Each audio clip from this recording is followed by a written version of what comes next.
It's your Wednesday night Sports Delight, the platform sports talk show. When it's about sports, it becomes our business. And business just picked up. It's your boy Smooth. B. Baker, Northside's finest. It's your boy Stant, baby. Every Wednesday at 7 o'clock p.m. Central Standard Time on Facebook, Twitter, and on YouTube. Make sure y'all subscribe, click on that bell, because once we go live, you will be notified. Hawks are going to come down and they're going to beat them.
I'm sorry.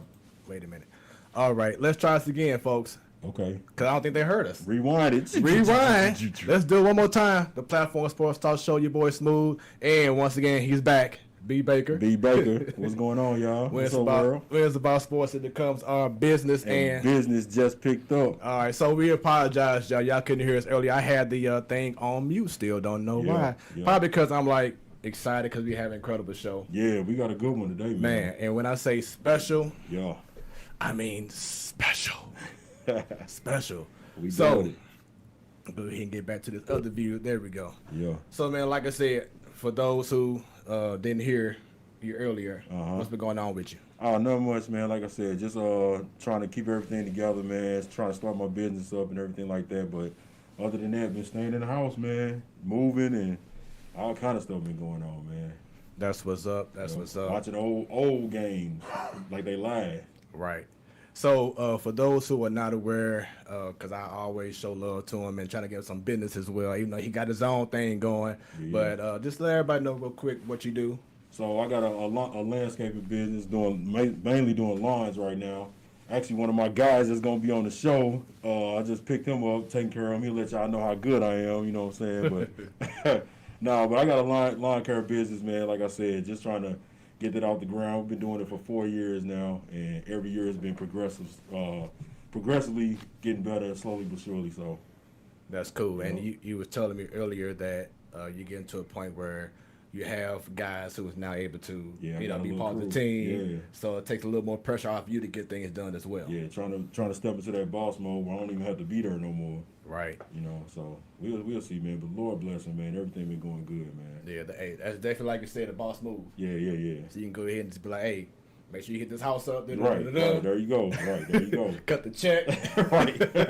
Cut the check and let's get it going. Yeah. So we hope y'all so far have had a wonderful Wednesday. And I have one of the comments on your screen. If you have a comment, please, you have to make the comment under our page. I know some people may have some watch parties going the whole nine, but you have to comment under our page on the platform Sports Talk Show on Facebook or on YouTube or on Twitter. For those on YouTube, thank you very much. For those who are not, subscribe, click on that. Because anytime we go live, you will be notified. There we go. Oh, my bad. So we in there. Yeah. And, of course, Instagram, you see all the information on your screen. Yeah. It looks good, doesn't it? Yeah, it look good, man. You doing your thing, boy. But, hey, I be like staying up. Real professional. I be staying up late, like, man, I want to add this now. I want to do this. So I'm always trying to come up with stuff to make the show better. Right. Make everybody be like, man, this is like for real, that deal. Oh, yeah, you know? And I told, I guess earlier, like, I came a long way from how the show was. Go back and look at that first episode so y'all can truly see the grind that's been put into this show. Man, see me and Sadal sitting on on stools with some standing mic stands and making it happen. But hey, I appreciate all the love, man. The grind will not stop. We're gonna definitely get it in. So with that being said, man, let's go ahead and get into the round table. There's been some news over the last 24 hours. Well, actually, I'm sorry. Before that, I want to give my condolences out to a ST.LOUIS Hall of Famer, Justin Love, man. Sir. Found out today that he passed away in his, I believe, in his sleep overnight. And he was one of the guys I looked up to during that time. You know, I think he played with Tony Sponauer, Claggett, and they had a nice little squad going back in the day, man. But he passed away suddenly. Prayers go out to his family, man, because it's not easy, you know, just dealing with everything that's going on right now in this world. So much love to ST.LOUIS legend, his family, and prayers go out to his family as well. So he was only 41, man. That's crazy because I'm 40. You know what I'm saying? So, man, count y'all blessings, man. You know, prayers up to him and his family. Then baseball is officially back. So I know that next week when we do Joe Knows, Joe may be crying on the air because she's been waiting to get some good news about some baseball, and we finally got it. So as of right now, you're looking at July the 1st. It's going to be the summer training. Then July the 24th would be the first game of the season. It's going to be regionalized, so you have the NL Central playing the AL Central. Then we'll be playing different divisions. Until the playoffs, if you make it. So let me know y'all thoughts on baseball being back. The biggest issue is you still have reality setting in. A lot of these players over these last few weeks now, whether it's been baseball, whether it's been football, basketball, hockey, you have tennis star, Djokovic, the whole nine, having the virus. So even with these scheduled plans, both Jokers got it. Tennis and basketball. What's it, Nikola Jokic? So with everything going on, it still isn't a given that baseball will start at this set time. Any of the sports, honestly. Man. Exactly, and that's what I'll come up to next. Is that well, let me go ahead and go off this first before I continue. With baseball, you're gonna have the universal DH for this coming season, the 60 games. They try to get it for next season as well, but they didn't get to an agreement. So right now, we're gonna have the universal DH. How big of a change would that be for the Cardinals and for other National League teams? It should never be one set of rules just for one league and then the other one is totally different, you know, just because y'all in a different conference or whatever. So I think it's going to be big for the longevity of a lot of people because, like I said, when you getting older and you got these power hitters and they still playing in the National League, they still struggle to be on first base or whatever like that. When they go over to the AL, they could be DHs for another 5-10 years, you know what I'm saying? So I feel like it'll be huge, man. I feel like also the offense will be better because now your pitcher don't have to hit no more. You know what I'm saying? So now you got an extra offensive weapon, you know, and so that'll make the game pick up a little better. Just like how the NBA trying to pick up scoring, NFL trying to pick up scoring, now baseball finally coming on and saying, you know what, we need to pick up scoring. We're going to put the DH in the National League as well as the AL. So I hope it's going to be a good season. It's going to be a little weird. I don't know how the fan situation is going to be. You know, like I said, I watched a couple boxing matches and wrestling and, you know, UFC and all that stuff. So it's weird watching them play to a crowd that's not there, but they creatures of habit. Every athlete is a creature of habit. So you got to still stay in your routine to stay sharp. So it's just kind of weird for us as fans to watch it, but you got to do what you got to do right now, man. And I don't know if you saw it, but I watched a soccer game, the highlights. So they had like these big old LED screens like right near the field, and they have virtual fans. So you know, it's like so they'll have the actual fans watching from their home, whatever, and they'll like kind of like a Zoom call meeting, but they're all watching the game, and you can hear the sound and everything. So that's weird. That may be the new way for a minute. It's gonna have to be. Yeah, you gotta do what you gotta do, man. I mean, that's the best thing about the human race. We know how to adjust. Yeah. So. And then, and this is something that Sadal didn't quite like, but they're gonna have in extra innings. It's going to be a man starting at second base. Come on, man. Starting at second base because, like he said, what's this literally? That's like a T-ball rule, I think. Then he said, "I would bring out T-ball stands," but it is pretty much they want to prevent having these long extra inning games that go 3-4 hours long because you have a short season. So they try to spice it up and make it more interesting. So bump that to sports. If it take 10 hours, it just take 10 hours. It is what it is. Yeah, some of the most classic games went 16 innings. So, you know, I don't know, man. I know if you're gonna do something like that, this the season to tinker with everything. Yeah. Because it's kind of like a broken season. There's always gonna be an asterisk to whatever sport that's being played right now. Right. So. And then Andre Tucker says like the NFL draft. It's pretty much, you know, changing stuff up, or even if you can have the draft, you know what I'm saying? Well, no, I'm sorry. I guess he's talking about in regards to how they have everything virtual. Oh, okay. Because the NFL draft was actually pretty cool. I didn't even see it. That's when they had all the players at home and they had the live feeds going, and Goodell was at his house. Okay. You think he'll have a better looking house than the one that he was in. Yeah. But oh well, that's his style. That's his style. Yeah. So going back to all the sports as you brought up earlier. Okay. NBA season supposed to resume July 30th. They're supposed to be in a bubble. Don't know about that, but they're supposed to be in Orlando, Florida. MLB season once again July 24th. NFL training camps late July. NHL projected to resume late July. MLS supposed to resume July the 8th. And then the WNBA, as of right now, is supposed to be the 24th of July. Okay. Word is, I heard or saw on some social media site that they were talking about maybe not even playing in observance to what's going on with everything in the world. Right. That's the WNBA. But we will see what's happening. And that is the round table. Yes, sir. It's time to have some fun, man. Let's do it, man. It's definitely. I know y'all waiting on it, man, so we ain't going to prolong it no further. We're going to get right to it. It is definitely an honor and a privilege to have this man on the show. Yes, sir. St. Louis legend. Yep. Then, and one of the best times I feel that the conference had in regards to the Big East. Oh, yeah, for sure. Played at Georgetown. Yep. Then went on and went to the NBA. Yep.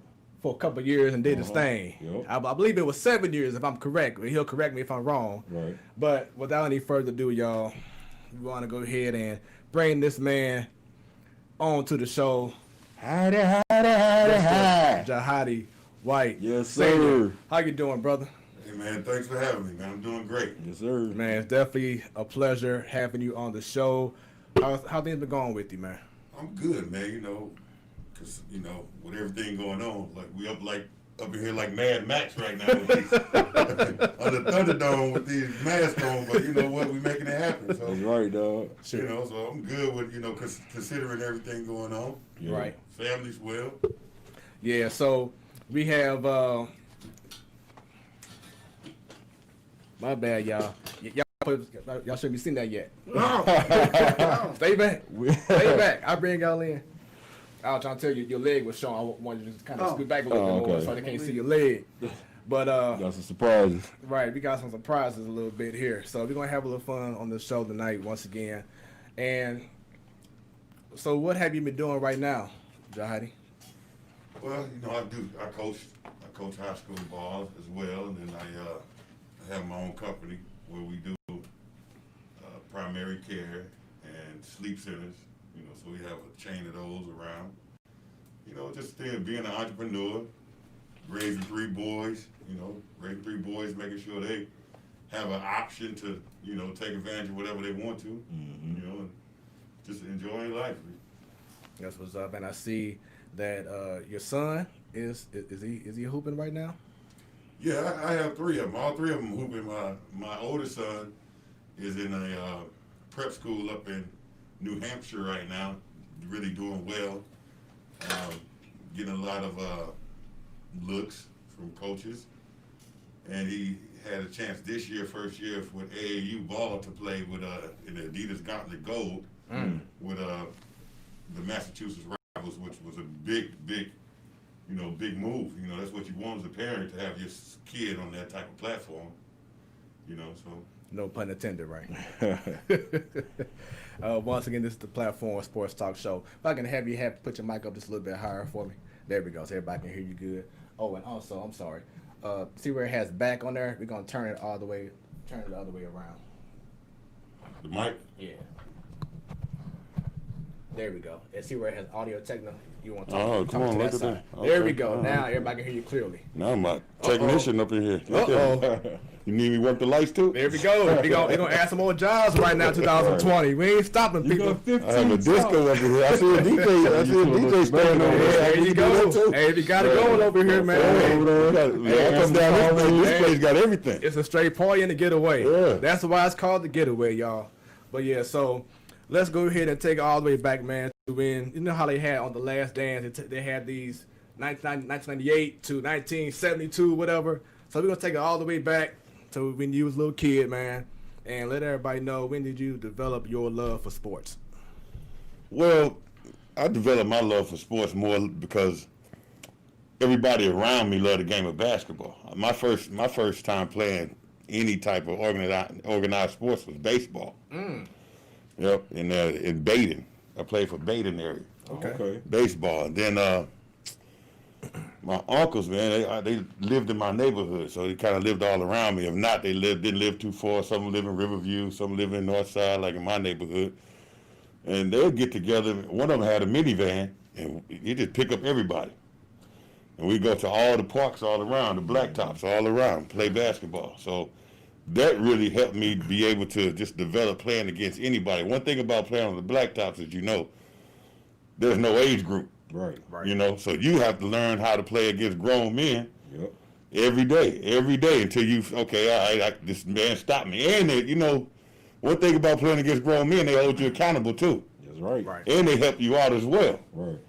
So that really kind of helped me just develop my, not so much passion, but just understanding how to change in every situation about, okay, this dude may be stronger. I had to figure it out. This dude may be faster. I had to figure it out. This guy here is giving me, some good advice. I have to take it. Let me try this. Let me try that. So back then, now, especially with my kids, and y'all know how it is now, there's no blacktop ball. Everything is trainers. Right. You're doing the same thing 5, 6, 7 times. Yeah. I never had a trainer. My first time doing anything in repetition was when I got to high school. Mm-hmm. So, so pretty much my interest into the game was just being picked up by my uncles every day. We going to a different schoolyard. So baseball wise, because this is pretty cool. What position did you play mostly? I was an outfielder. Baseball, if I didn't hit the ball, it was what it was. But when I hit it, it was gone. So I knew it. But that's about as good as I got at baseball. And, baseball was kind of short-lived because a lot of guys in my neighborhood played on my baseball team. Mm-hmm. Ended up the next year, they went on another team, and I had to stay on the same team. Mm-hmm. They got better, and I didn't. I really didn't develop. So, I was like, all right, you know what? If I can't play the game with my homeboys, I don't want to play. And I seen them, but it also showed me I needed to be good at something. Yeah. Mm-hmm. So, but there was baseball. What really got your attention in regards to basketball? It was natural. Mm-hmm. Basketball is just a natural thing that I was surrounded by it. It wasn't something I was playing because I loved it at the time or something that I was eager to play. It was just a lifestyle. It was like brushing your teeth. Mm-hmm. It was all around you. So, and everybody in all my older uncles and my father, they all played basketball. Mm-hmm. So, even if I didn't want to play or not, that's what we did as a family. We played ball, Mm-hmm. Were there any other interest in other sports outside of baseball and basketball? Not really. I didn't really get into football until my kids started playing. So a lot of guys, in my neighborhood came home from Matthew Dickey every day with their Matthew Dickey Bulldogs football jerseys on. That's right. I thought that was cool. I thought it was pretty dope. Talk to them. I was like, man, that's kind of dope, man. I'm like, right. I can go like you got money from, But I just didn't have an interest in actually playing football, And when I finally did, which was by high school, my college coach, Preston Thomas, he wasn't having it. No, he wasn't having it at all. That sounds like PT. Man, Sound like a oh, homie. that sounds just like him, man. Shout out to Coach Thomas, man. Good dude right there, man. So, with your height, your size, was that pretty much in the family? Like your parents? Yeah, my father's around 6'7". My mother's about 5'11". You know, almost 6 feet. So yeah, I mean, my family's tall. Okay. I have cousins that's about 6'8", you know, 6'7", you know, all big like me. Yeah. You know, so when we go places, you know, we don't have Hey, no problem. People, how about to say people gonna know? No, we don't have no issue. Right. Oh, here come them boys over there. That's Yeah, the the white boys, and we ain't talking about the color. Right. Yeah. Once again, this is the Platform Sports Talk Show, your Wednesday night sports delight. Yours truly, along with B. Baker. and special guest. Jahadi White. There it is. The big man is in here. My bad, I had to get in the routine. They got Hey. this down. Oh, you'll get it, man. You'll get it, man. They filling each other's sentences out here. It's the chemistry, baby. Yeah, it's gonna be hot right here. So we know now you have the AAU circuit, you know, the Bradley Beal Elite, you know, all these different circuits going on. Was there a circuit that you played on back then before going to high school or during your time that you went to high school? Well, my first, if I name any first team that I played on that people probably would know locally, especially like back in my days, was the St. Louis Zips. Oh yeah. So that's my first time really just playing. I wouldn't even call that organized ball, but you know, but what it did, it taught you a whole lot about a lot of stuff. Yeah. You know, because I mean, one thing about it, man, your parents put you on a bus in a little van and say bye, and you might be all over the world before you come back. And they'll give you, my parents would give me $1. You know, and no parents. I mean, we was some, you know, none of the kids was privileged kids on that team at all, and we got to see everything. You know, and that's one cool thing about the Zips. So when I got to high school, you know, I was dedicated to the Zips. Cause that's all I knew, you know, and that's all I've been doing other than playing for Rock Church. Over there, Beverly Sean, I played for Rock Church too, which that kind of transformed the Zips. A lot of my teammates in high school ended up playing for the Eagles. You know, and I'm like, nah, man, I'm playing for the Zips. And one time the Eagles ended up playing the Zips. And the Eagles kicked our ass. They kicked our ass so bad. I was like, all right, I'm going to the Eagles. I'll holler at the Zips. Deuces. Yeah, I'm out here. I'm out. And Now- then that was it. Then Eagles beat everybody. Eagles is where I really got that exposure in that platform. Other than high school, because back then it was different. High school was where they, you know, the coaches now, they would just come to your high school. You know, they hear about you through high school or, you know, they hear about you through AAU, but they'd come check you out at high school. The difference now is, you know, AAU is everything. Yeah. AAU is everything. And if I'm correct me if I'm wrong, but didn't they have like a baseball team too, the Zips?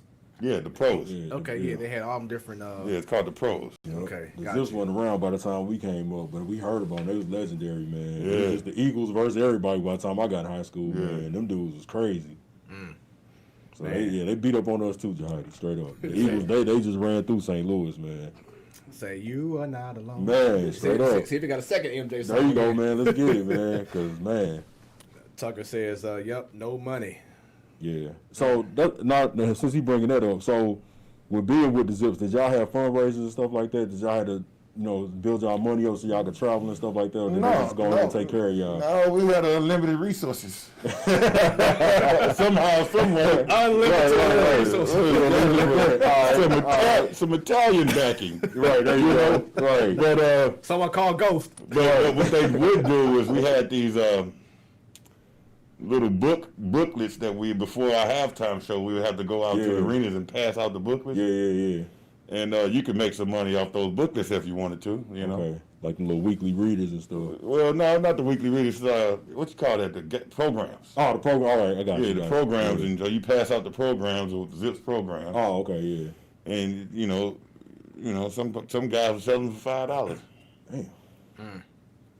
So what brought you to Cardinal Ritter, and not the one that's in the city. Nah, the real one. The real one is on Emerson, dog. Right, Walnut Park. Yes, sir. That one. Yes, in my neighborhood. Why I used to get in trouble sneaking over to watch y'all play. Yeah. Well, that had nothing to do with me. You know, it just had to. What happened? I'll tell you like this. What had happened was. What had happened was, when I was in 8th grade, I went to the St. Louis University camp. That was back then when Rich Grauer was a coach. And so I went to the St. Louis University camp. And on the first day of that camp, Rich Grauer said, anybody who win MVP of this camp get a free pair of Nikes. That's all I needed to hear. Right? Motivation. I mean, back then, one pair of shoes was so big. Now kids have a limited pair of shoes in apparel. Man, 8th grade, one pair of Nikes, I'm doing whatever it takes. Man, what size shoe did you wear in the 8th grade? Man, I don't know, but I know it's free. I know it was hard to you know, so you know what I'm saying? I'm like, man, I did everything to work for that pair of shoes, and the great Pee Wee Leonard, legendary Pee Wee Leonard, shout out to was working the camp because, you know, he went to St. Louis U. Yeah.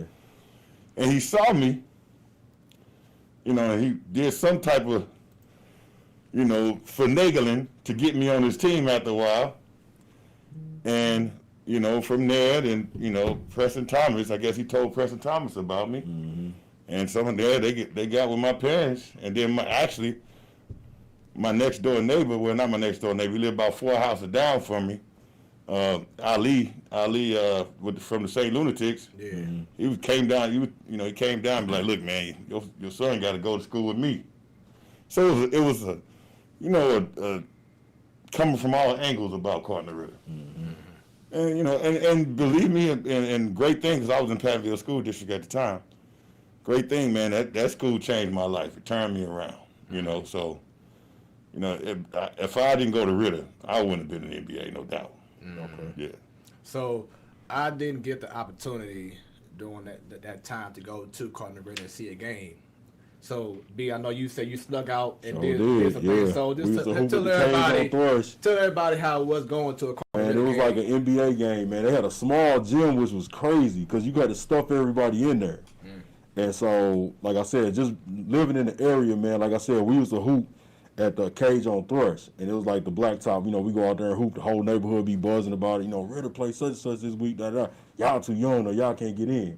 So the first time I came in, it was standing room only, man, and this first time I seen cats like his size, you know what I'm saying? So when they come off of warm-ups, we just looking like, yo, these dudes in high school, man? Like, I need to start eating more or something, man, because the way I'm growing, I ain't gonna be nowhere near that. Yeah. So just the atmosphere, it was a family-oriented place, you know, and it was just crazy, man. It was like the biggest buzz that we had at the time for me living on the north side. So it was like the closest thing that you could see the cats on TV, you know, and you could read about them in the paper, and, you know, they'll preview it and everything like that. So it was crazy seeing guys like him and, you know, Chris Carwell, Lauren Woods, you know, John Pullman, Jamie Price, you know, Brian Brown. Brian Brown was the dude I used to watch the most because at the time I was a point guard, and I was one of the bigger point guards in my camp.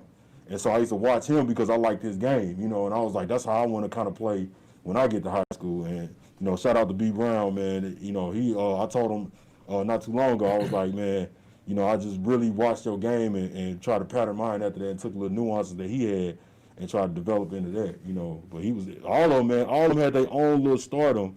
It was like everybody had their own little piece to it, and it just came together real good. And that's why I said shout out to Preston Thomas. I had the opportunity to play for him later on.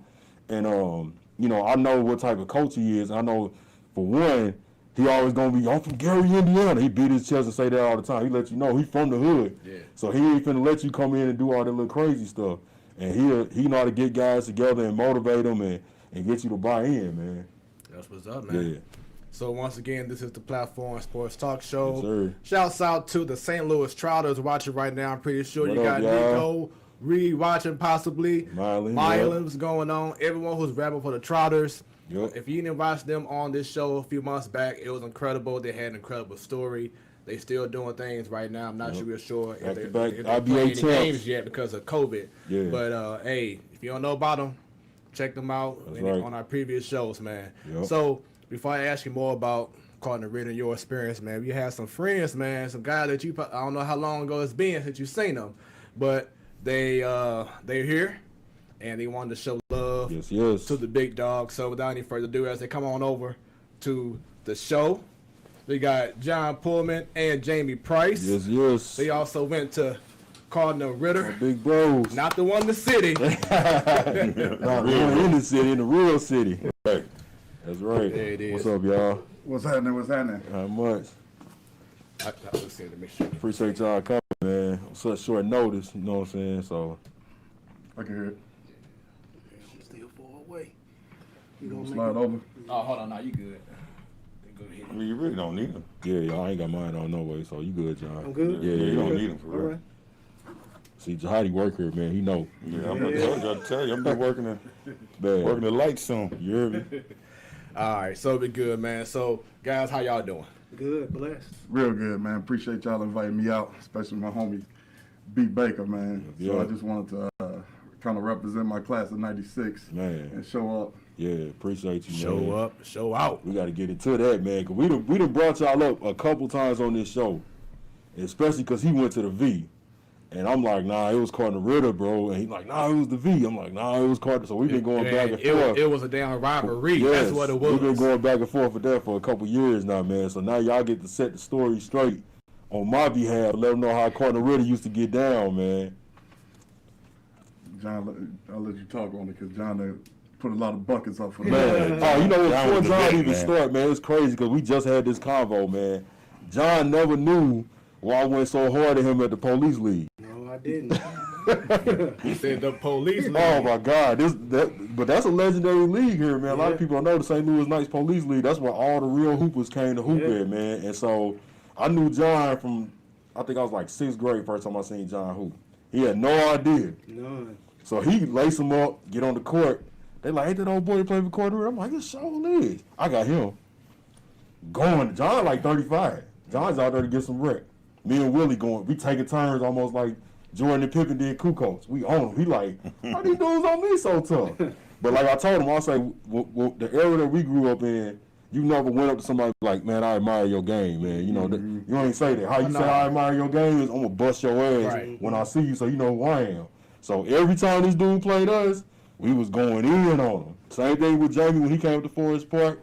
You know what I'm saying? I never played against Jahadi, but if Jahadi was there, especially with him being as big as he is, I'd have been trying everything in my power to try to dunk on him, or at least hit the rim with it. Ooh. But I could have got him. You know what I'm saying? Make you a highlight, big fella. Right. So, you know what I'm saying? He probably would have put me on my back. You never know. You know what I'm saying? But the attempt would have definitely been there. He said, what? check my highlight reel. Hey, man, look, hey.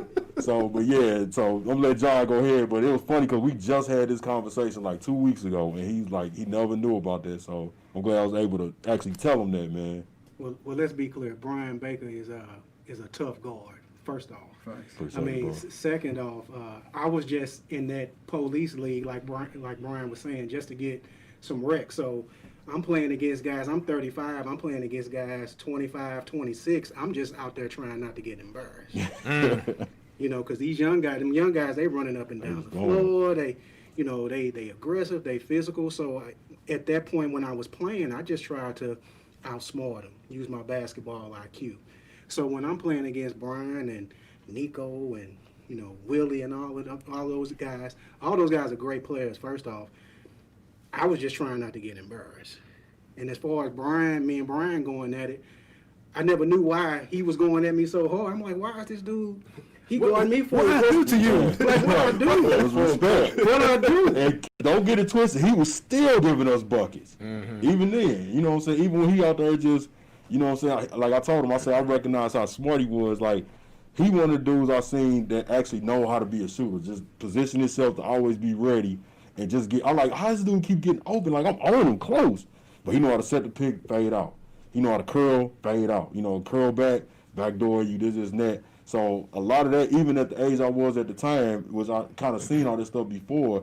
But when you get with a guy that really, really know what he doing, you know what I'm saying, and really perfect it, it was just an honor to be up against him, man.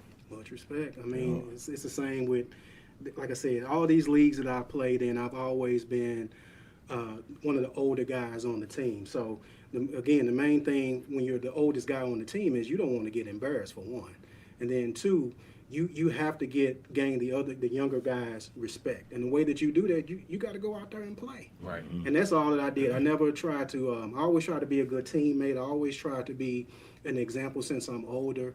Tried to teach guys. My mask keep falling down. Try to show guys the right way to play the game, and that's how I was taught how to play. And that goes back to, middle school when I played in NYA. Shout out to Coach Rutherford, rest in peace. The Eagles, Cartner Ritter. I played all over St. Louis, from the north side to the south side, and all points in between. So I've been around a lot of basketball. I've seen some of the best to play. JAHADI was under me. Me and JAHADI played. Me and JAHADI was on junior varsity together. And all the stuff that he's telling you about the zips and everything he's saying is true. And to see him go from a freshman to one of the best in the country to Georgetown to the pros, everybody at Cartner Ritter already knew by the time JAHADI could walk and chew bubble gum, he was gonna be in the pros. He was gonna be a solid college player, a good college player, and he was gonna be in the pros. He always made my job easy, because when you play with JAHADI, you ain't got to play no defense, because you get beat, he gonna block your shot. So that was one of the good things about playing with a guy like him. He's one of the best to come out of Ritter. Period. Yeah. And it's not just about points and rebounds and how many shots he blocked. I mean, he was the first one to do it. He was the first one to go to the pros. We had Division I players come out of Cartner Ritter, don't get me wrong, but for him to work as hard as he did in high school, and to develop his game, and and to stick with it, because he got a lot of criticism in high school because he's tall, and people say, well, he only doing that because he's tall.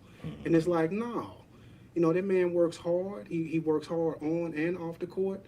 And for him to go from a diamond in the rough to the pros, that's a huge statement. So in my eyes, I mean, he's one of the best to me.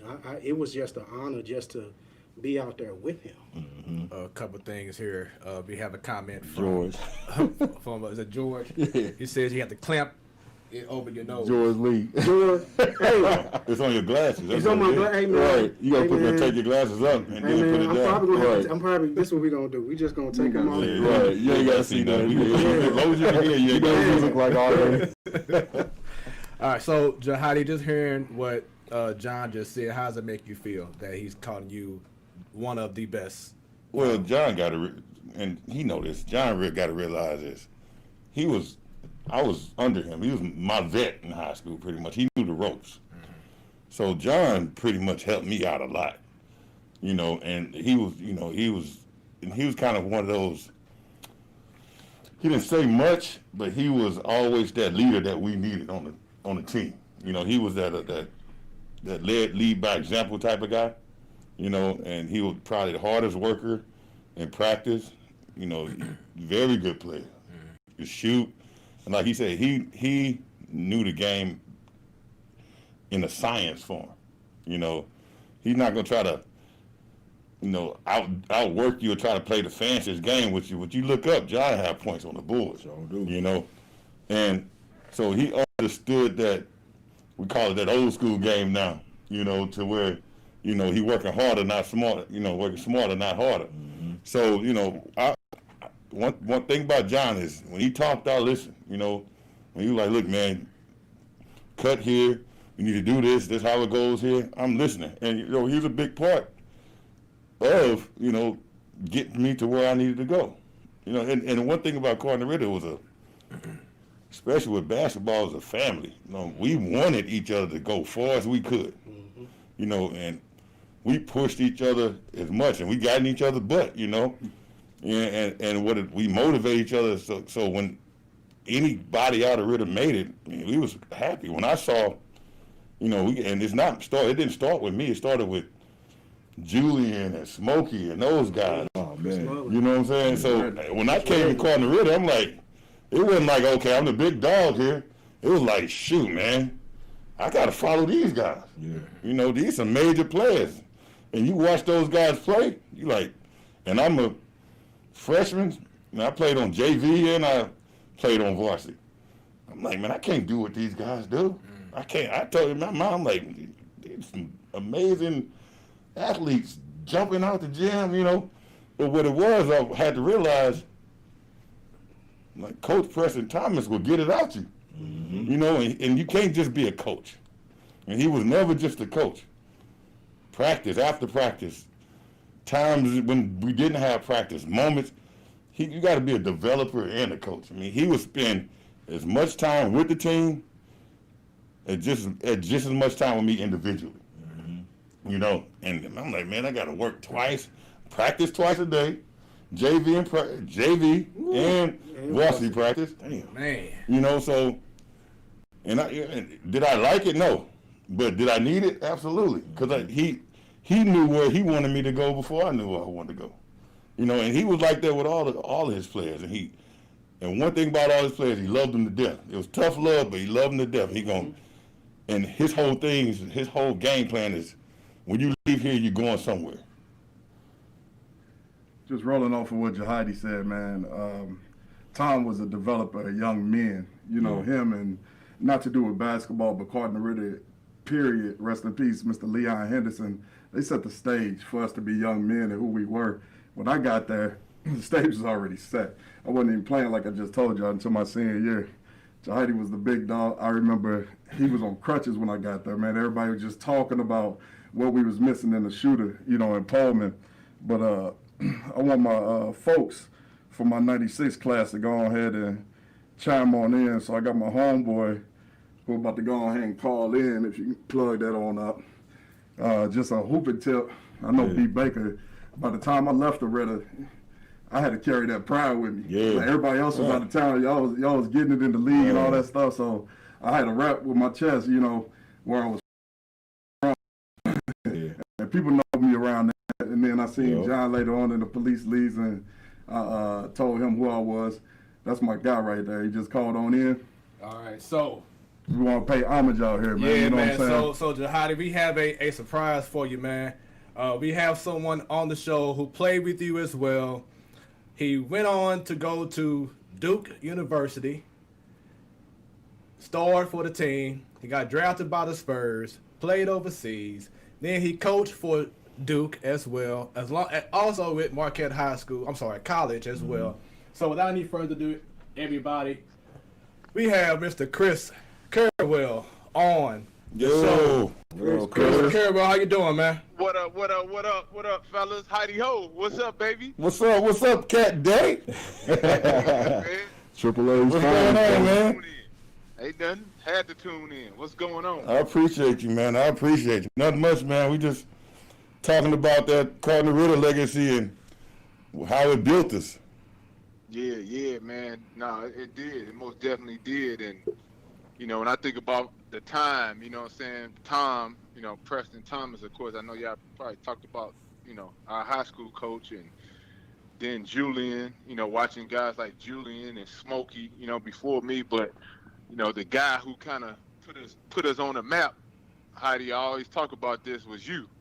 You know what I'm saying? Like on a national scene. You know, like you look at me going to Duke and Lauren going to Wake Forest in Arizona, you know, and kids come after go places. It all started with Heidi. You know what I'm saying? It all started with Jahadi going to Georgetown. And I remember my freshman year, Lauren and I and Brian Brown, freshman, you know, Heidi was on the scene. And so when we'd have open gyms before the season would start, a lot of college coaches, you know, would come through to watch Jahadi. They didn't know about Lauren and myself. They would come and see Heidi. So we having, you know, the top coaches in the country coming to our little small-ass high school gym on the north side on Thekla, you know what I'm saying? And they was all filling in there because of Heidi. So for us, we had an advantage because we got a chance to be seen, which really in a lot of situations you wouldn't have had the opportunity. You get to get seen by some of the top coaches around the country as a freshman. So at 14, 15 years old, you know, you getting seen by everybody around the country because they coming to see the big time player in JAHADI, JAHADI White. And so JAHADI was the first one that I recall, to go outside. Guys who were really good in the area, they were going to St. Louis, Mizzou, staying in the Midwest, so to speak. Staying in the Midwest. I think Sean Tunstall, he went to Kansas, but nobody have ever went, to that point, not to my knowledge. I don't, and I'm pretty good with the history, but like JAHADI was the first one out of the big time players, the big time players come out of St. Louis to go outside the Midwest and then go to a legendary university like Georgetown, who national champions, legendary black coach and John Thompson, what I'm saying? So when JAHADI when he decided to go to Georgetown, Lauren and I talk about this all the time. We was like, shit, that's different.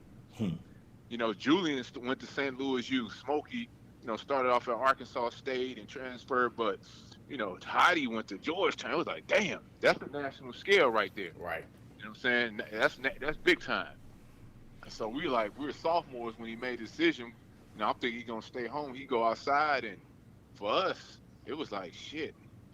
I don't know if I'm supposed to be cussing. Hey, you all good. Do your thing, bro. Okay. Do your thing. What I'm saying? It is what it is. But he went to Georgetown, and that was that. And then to play with Iverson, we watching. Like, man, we got a chance. Maybe staying home. I don't know, but that might not be it.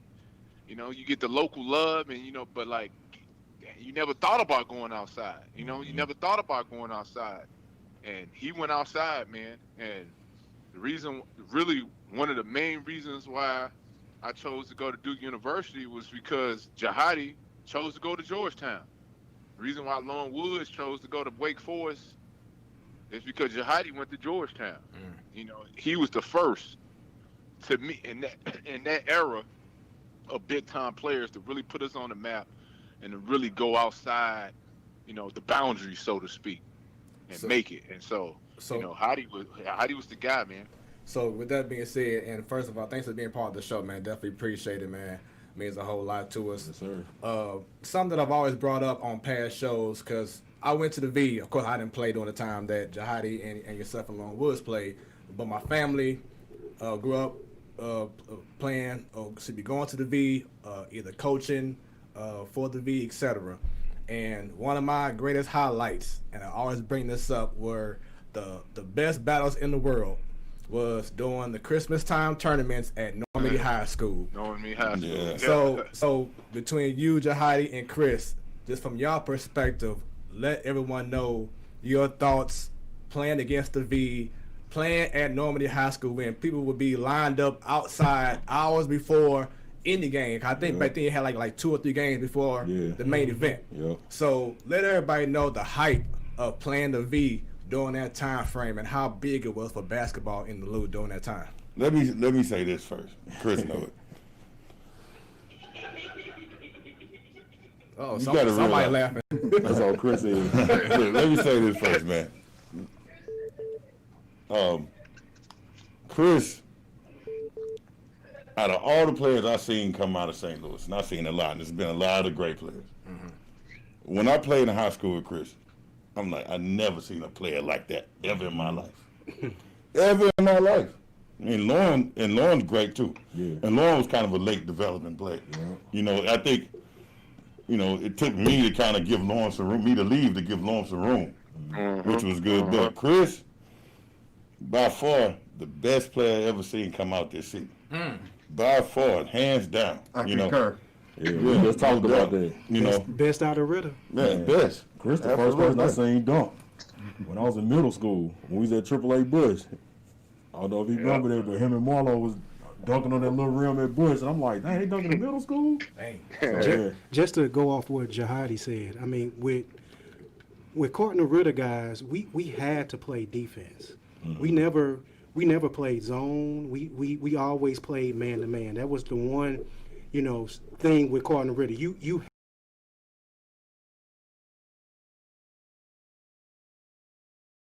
Ritter that were dogs on defense and offense. But when you talk about a guy that can dominate a game defensively, and when I say dominate a game defensively, I'm not talking about, blocking shots. That was JAHADI thing. He blocking your shot.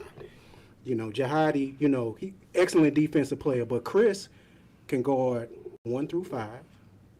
He can guard the other team's best player, take him completely out the game, and still get damn near a triple-double. Mm-hmm.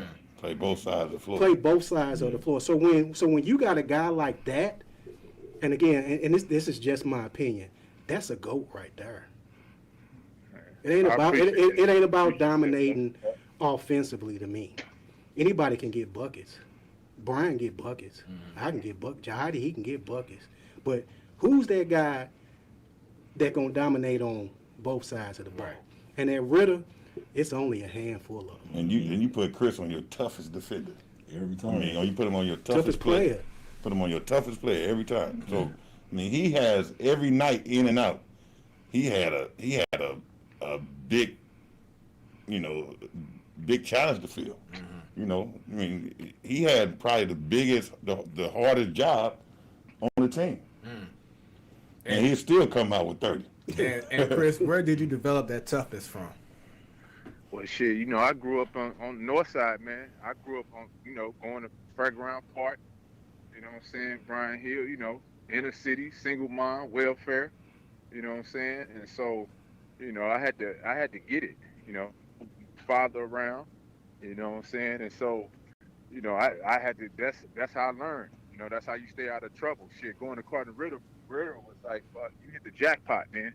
You hit the jackpot because you're around good men, good mentors. And, to answer your question, man, just the V in St. Louis is the shit.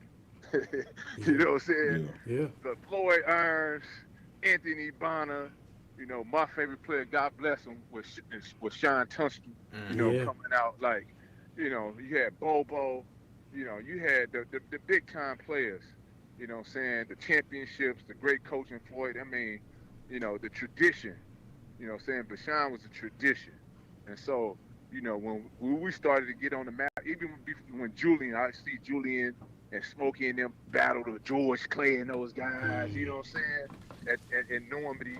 And then so you want to be a part of that, right?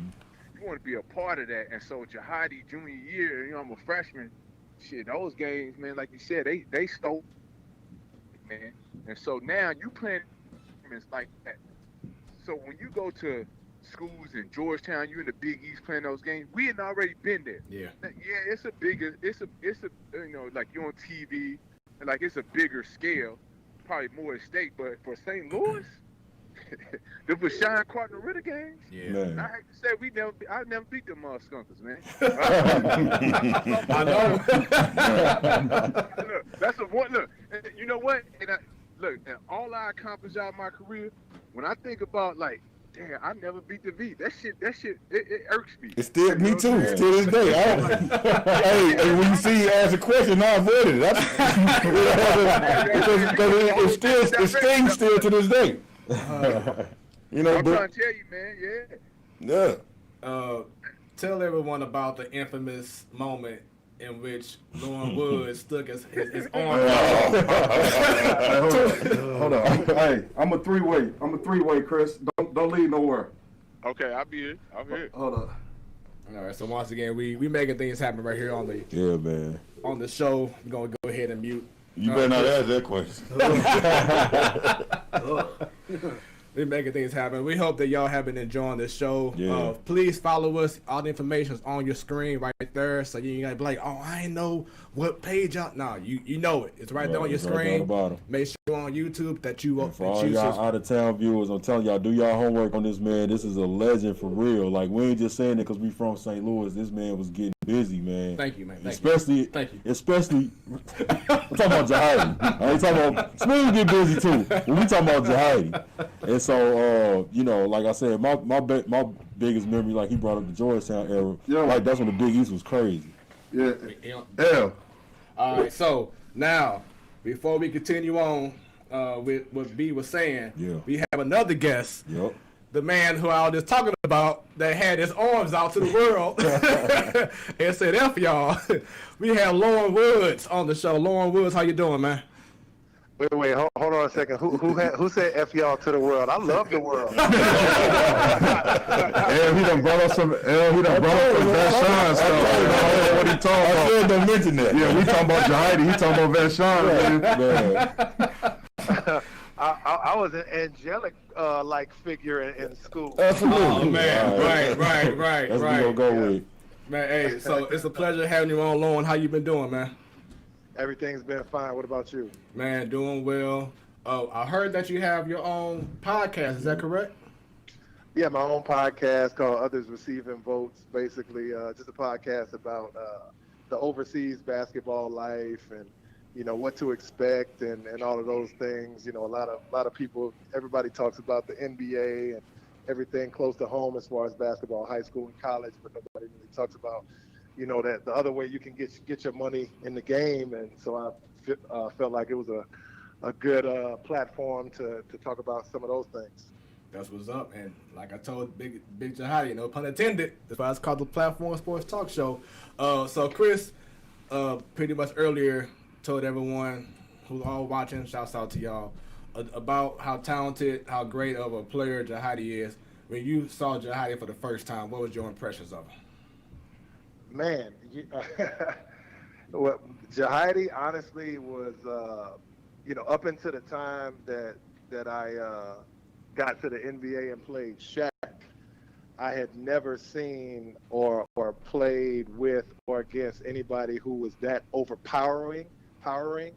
And, me being a freshman, coming into Cardinal Ritter, I was about 6'9", 150 pounds, so everybody overpowered me. But JAHADI was like, he was on a totally different level, and he made me a better player, to be honest with you, because when I, after the first 2 or 3 months of getting elbowed in my neck and dunked on and pushed down and all that, I started thinking like, man, I got to figure out a way to get to the starting lineup so I ain't got to play against him every single day in practice. So I guess I'm gonna be a power forward. So then that's when I developed my high post game and my jump shot and everything like that. Mm-hmm. I learned how to pass the ball to JAHADI, but just an exceptional player, All-American, and I was very blessed to be able to play with him. That's what's up. And I asked B. Baker earlier about his experience of sneaking into games at Cardinal Ritter back then in Walnut Park. So I know you haven't answered yet, JAHADI, but for all three of y'all, just let everybody know your experience of playing at that school during those times back in the day. Well, it was raw. Cardinal Ritter was just a raw, like the most purest basketball you could play. I mean, every day we practice in the gym with no air conditioning, and there's just one fan in the corner.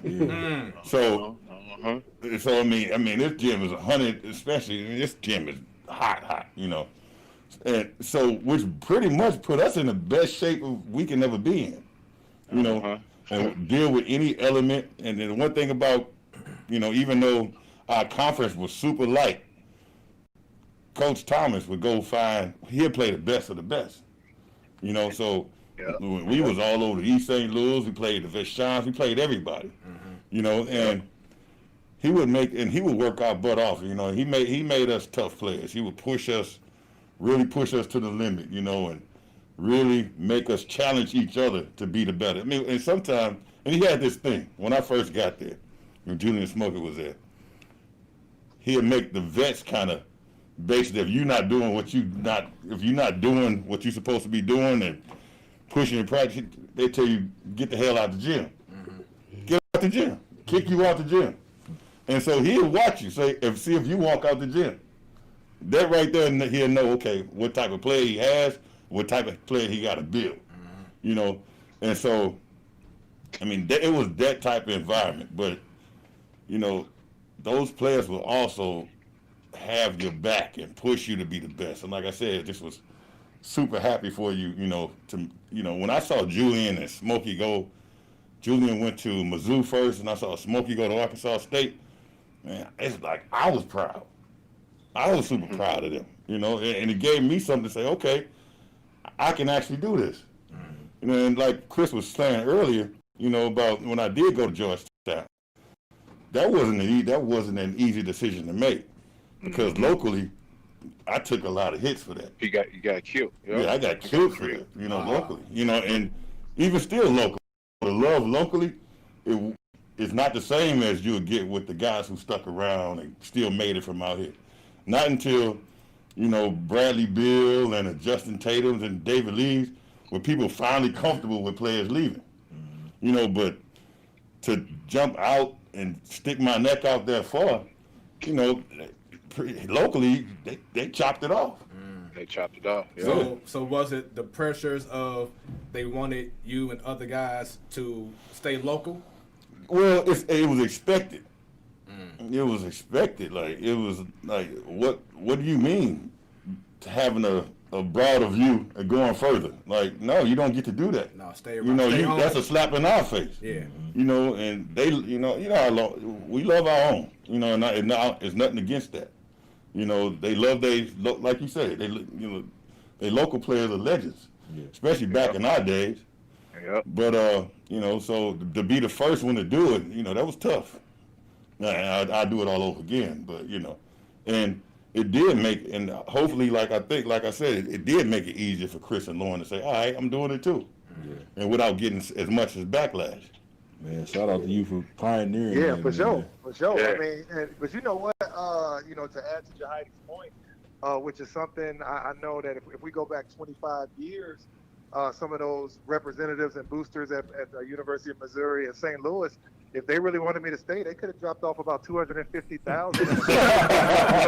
And I wasn't going nowhere. That was their fault. It was like Jahadi said, it was easy for me and Chris to say, all right, cool, we out here then. I didn't get no offers like that. Now they talking about guys making $100,000 to go to school for 1 year. Man, please, I wish they would have offered me that.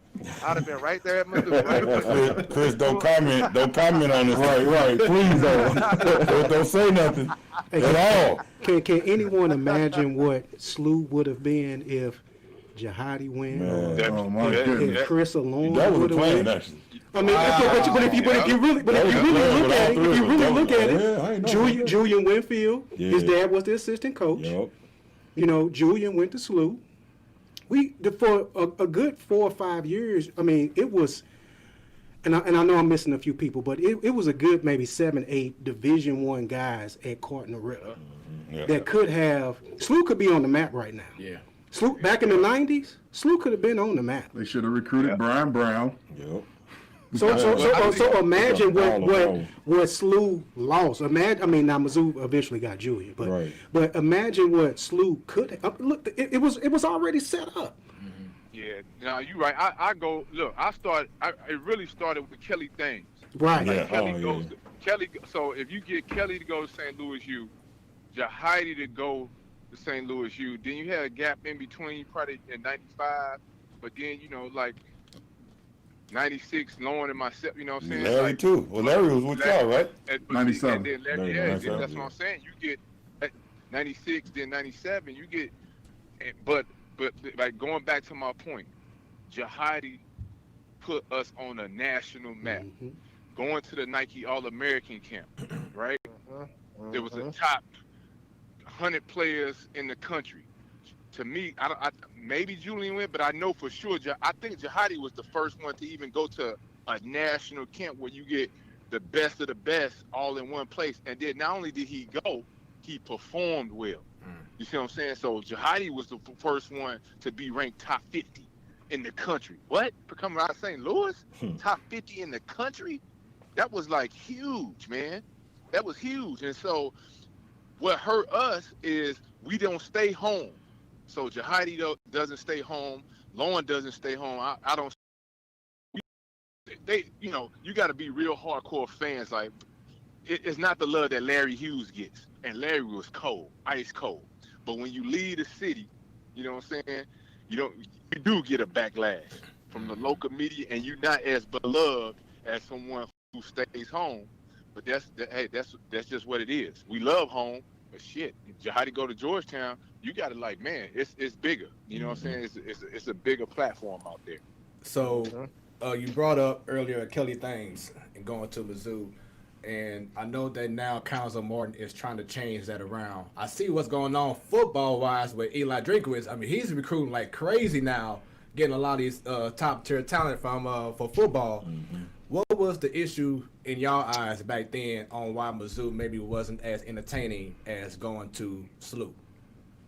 Well, to me, back then, Mizzou had a stigma of not treating St. Louis players well. Okay. You know, the players that did go. You know, it was a stigma, you know, that was there that the players didn't develop or return or, you know, and it wasn't just, you know, because I didn't know, you know, because I was a Mizzou fan. You know, we all grew up watching Mizzou. That's like our NBA team here. You know, so, but, you know, when you listen to a lot of your local coaches who understand, you know, of the top AAU programs and the high schools, you know, it was kind of forbidden, you know, in the sense of like, you know, they don't treat the players well, you know, and they had to prove first that they would treat a local player well. So the first test was that I knew was Kelly Thames and Corey Tate that were there.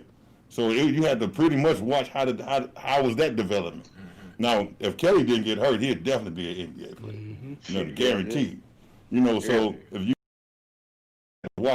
you watched that and understood that, then, you know, it made a different outlook. But I had to make a choice. And like you said, if John said, if all of us went to SLU, and that me, Chris, and Lauren talked about that all the time. Game changer. Right? They were like, Heidi, man, you go to SLU, we coming right behind you. We promise we'll be there. Yeah. You know, and I'm like, all right, let's do it. But, you know, when times got tight, you know, and things got closer, you know, I'm like, man, that's 2 years. They coming. I got to wait for my homeboys 2 years. You know, and that's a lot of time. You know, and I knew how good they were. Yeah. I'm like, man, everybody gonna come for them. Yeah. You know, they could change their mind in a heartbeat. So, you know, I had to say, look, man, this big man university. It's a big man as a big black man that played in the NBA. As a big man, as a coach, you know, I'm gonna have to go ahead and go to Georgetown. And so I chose to go to Georgetown. It was literally a last-minute decision, you know, and I talked to Chris and Lauren about it. Yep. And Chris and Lauren, y'all thoughts in regards to Mizzou and from y'all perspective? You know, my thing was Norm Stewart. I don't know if Elle was with me on this trip, but we went to watch Julian play. You know, because I love Julian Winfield. So, and you know, like Heidi said, Mizzou was it. Doug Smith, Anthony Pillar, you know, saying some big time players at Mizzou. They were nationally ranked, and so Mizzou, you know, that's as good as it gets for our area. But you know, I came to a game they were playing against Nebraska, and they end up losing a close game. And then after the game, Norm Stewart, you know, we out there we take the 2-hour drive, win or lose, as a head coach. When you have recruits in town, you know what I'm saying, you owe it to the recruits to make sure you connect with them. I ain't saying you got to spend hours and hours with them, but you make sure you connect. That shows class. And so after the game, like we waiting around, Norm Stewart never comes out. He never comes out and say, you know, hey guys, you know, tough loss tonight, but man, we appreciate you. He never came out. And so for me, I was like, shit, this dude ain't even come holler at us. You want it? Nah, dog. I couldn't do it. I just couldn't do it after that. That turned me off. And so I was like, I can't do it. Never thought about going to, you know, out of the state, you know, so you're looking at St. Louis U, but Mizzou, it was no way I was going to Mizzou. You know what I'm saying? I love Charlie Spoon with St. Louis. Yeah. And I love Charlie Spoon with St. Louis. You know what I'm saying? I love Spoon. Love Spoon. Love what he earned, Claggett, Scott Highmart. Local St. Louis legends, man. But like I said, going back to it again, JAHADI went to Georgetown. And then by that time, Lauren and I were going to the Nike camps. So now we seeing a lot of different stuff, guys. We seeing stuff on a national level. We playing with the Kobe's, the KG's, the Marburys nationally and holding our own. I don't know. JAHADI went to Georgetown. Damn. Where can I go? You know what I'm saying? And for real, and that's the honest guy's truth. That's my story. Yeah, and I mean, it's a similar story for me. I never really had Mizzou on my radar early, but it's not for the same reason. My dad went to Mizzou, and he hated Norm Stewart. Whoa. So that was just the talk from when I was 10 years old all the way up until it got to recruiting time. Like, boy, you better not go to Mizzou. So for me, it was kind of like, and I loved it. Like Chris said, like Anthony Peeler, who I actually got a chance to play with in the NBA, my rookie year. But him, Doug Smith, Kelly going to Mizzou. Like, I'm a huge Mizzou fan, but for me, it was also Kansas and Illinois. And, but my dad was like, look, you might as well take Mizzou off the list. But I mean, I'm going to let you know right now, I'm going to refer back to my earlier comment. If they would have dropped about 250 in cash at the front door, that would have changed my mind immediately. I'm like, Dad, listen, here's 50. I understand that like you got your problems with Norm and everything, but let's put that behind us.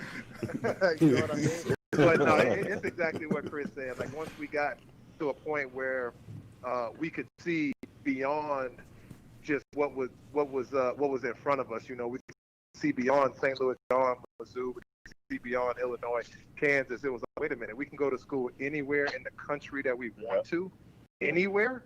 Yeah, just imagine. I remember when Tom first told me that, Coach Thomas, and it was like sophomore year. It was when I first started getting a little bit better in basketball, more skilled. And I remember him saying that. He was like, listen, I've been about 2-3 years. You'll be able to choose any school you want to. And I was like, wait a minute, in Washington, New York, Florida, California, I can go anywhere I want. He's like, anywhere. I was like, oh, okay, well, that's a different story for me. Yeah, just imagine as a kid growing up, and you watch the NCAA tournament, Sweet 16, and all these, the Fab Five, the Running Rebels. Right. With Indiana was, with Cabot Cheney and I'm to be real, as a St. Louis kid, you don't think that's an option. Mm-hmm. You always think your biggest option is Mizzou or St. Louis University. Mm-hmm. So then all of a sudden, that becomes an option. You can be the next Chris Webber. You can be the next, back then, Larry Johnson. I got to think on a completely different level now. I got to rearrange my entire thought process. So, because these are guys you grew up watching they're like Michael Jordan in a sense, So that's the first thing that you have to realize. Okay, man, this is like Chris said. Once you get out there and you realize these are options for everybody else who you playing against in the same age group at the Nike camps, and so when I realized that was an option, the walls kind of spread out further, and things broadened up. So we have a few comments here. I just want to go ahead and address those real quick. Earlier, you were talking about Coach Thomas. George, his name, George Lee, says, PT, great motivator. He'll cuss you out and pray with you. All love. Then he also says, Jamal. More than that. Yeah, way more. Way more. I wish that's all he did. Oh, man. Then George also says Jamal Johnson went to Florida before coming back home to SLU. Right. That's all that he can recall. But that Georgetown was huge, no doubt about it. The town was different. Suzanne Goodwin went to Carter Ritter, class of 97. She says, what up? Good show. Thank you very much. Appreciate everyone tuning in right now. We're having a great time. Mo Davis says such an awesome show. Hey man, happy birthday to Mo. Happy birthday, Mo. Yeah. It's your birthday. It's your birthday. He also says, I'm sorry, going back to George, says, big man, you, best place that you could have been. And especially because you right behind Patrick Ewing, Alonzo Mourning, Mutombo. So, like, how did that feel knowing that you was following such an elite class of guys? Well, the thing about going to Georgetown before you go, when you go, you playing against those guys every summer. Mm-hmm. That's where they going to get their workout in. Because, what people don't realize, and Chris and Lauren definitely realize this, the NBA is slower than college. Mm. The game is slower. You know what I'm saying? So to be an NBA player and go back and play against college players, your workout is even twice as much because, I mean, college is a fast game. That's why it's more exciting. So, I mean, so knowing that I could play against those guys every summer, they come back every summer, and it's not just one come back then the other. They all come back together. And they all big men. So, right, and then I'm still there with, you got to realize, before me, you had Othello Harrington was an NBA player. Right. Don Reeves, who most people don't know, who was an NBA player. Jerome Williams, NBA player. They was up there with me. Dog. So I mean, I'm not coming in being the big dog at all. You know, I'm behind all these guys. You know, so I got to work for everything I get. But one thing I learned was when I played against Mutombo as a freshman in college, and I get a dunk off. I said, oh, okay, I can dunk on Mutombo, and I make a move on Alonzo. Oh, I can actually play against Alonzo. Yeah. You know, do something and get a hook off on Pat. Oh, okay. Think about now, you know, on that level as a freshman, that you can produce against those players. I mean, it get to the point to where sometimes, especially with Mutombo, he has sharp elbows. But you forget there's Mutombo out there, you get hit with an elbow, you be ready to fight. You know? And coach had to cuss you out. Coach Thompson had to cuss you out like, sir, who you think you are about to fight Mutombo? But once you know, you get that instinct, that's the type of stuff that you can't buy. You can't buy that you know, information as a player. You know, so that was big for me, knowing that was Big Man University. Yeah. And you're gonna get training all the time, throughout. We have more. Back then they have designated big man coach in high school then. Oh. You know, so not only Coach Thompson, the head coach, was a big man coach, then he had another big man coach. So I mean, we had big man stations in practice. We have more comments of Bunny in regards to Mizzou and Norm Stewart. She says, funny, my father said the same thing regarding Norm Stewart and Mizzou. He did not like him. And then George says, yeah, I know he smacked a few cats around talking about the Coach Thomas.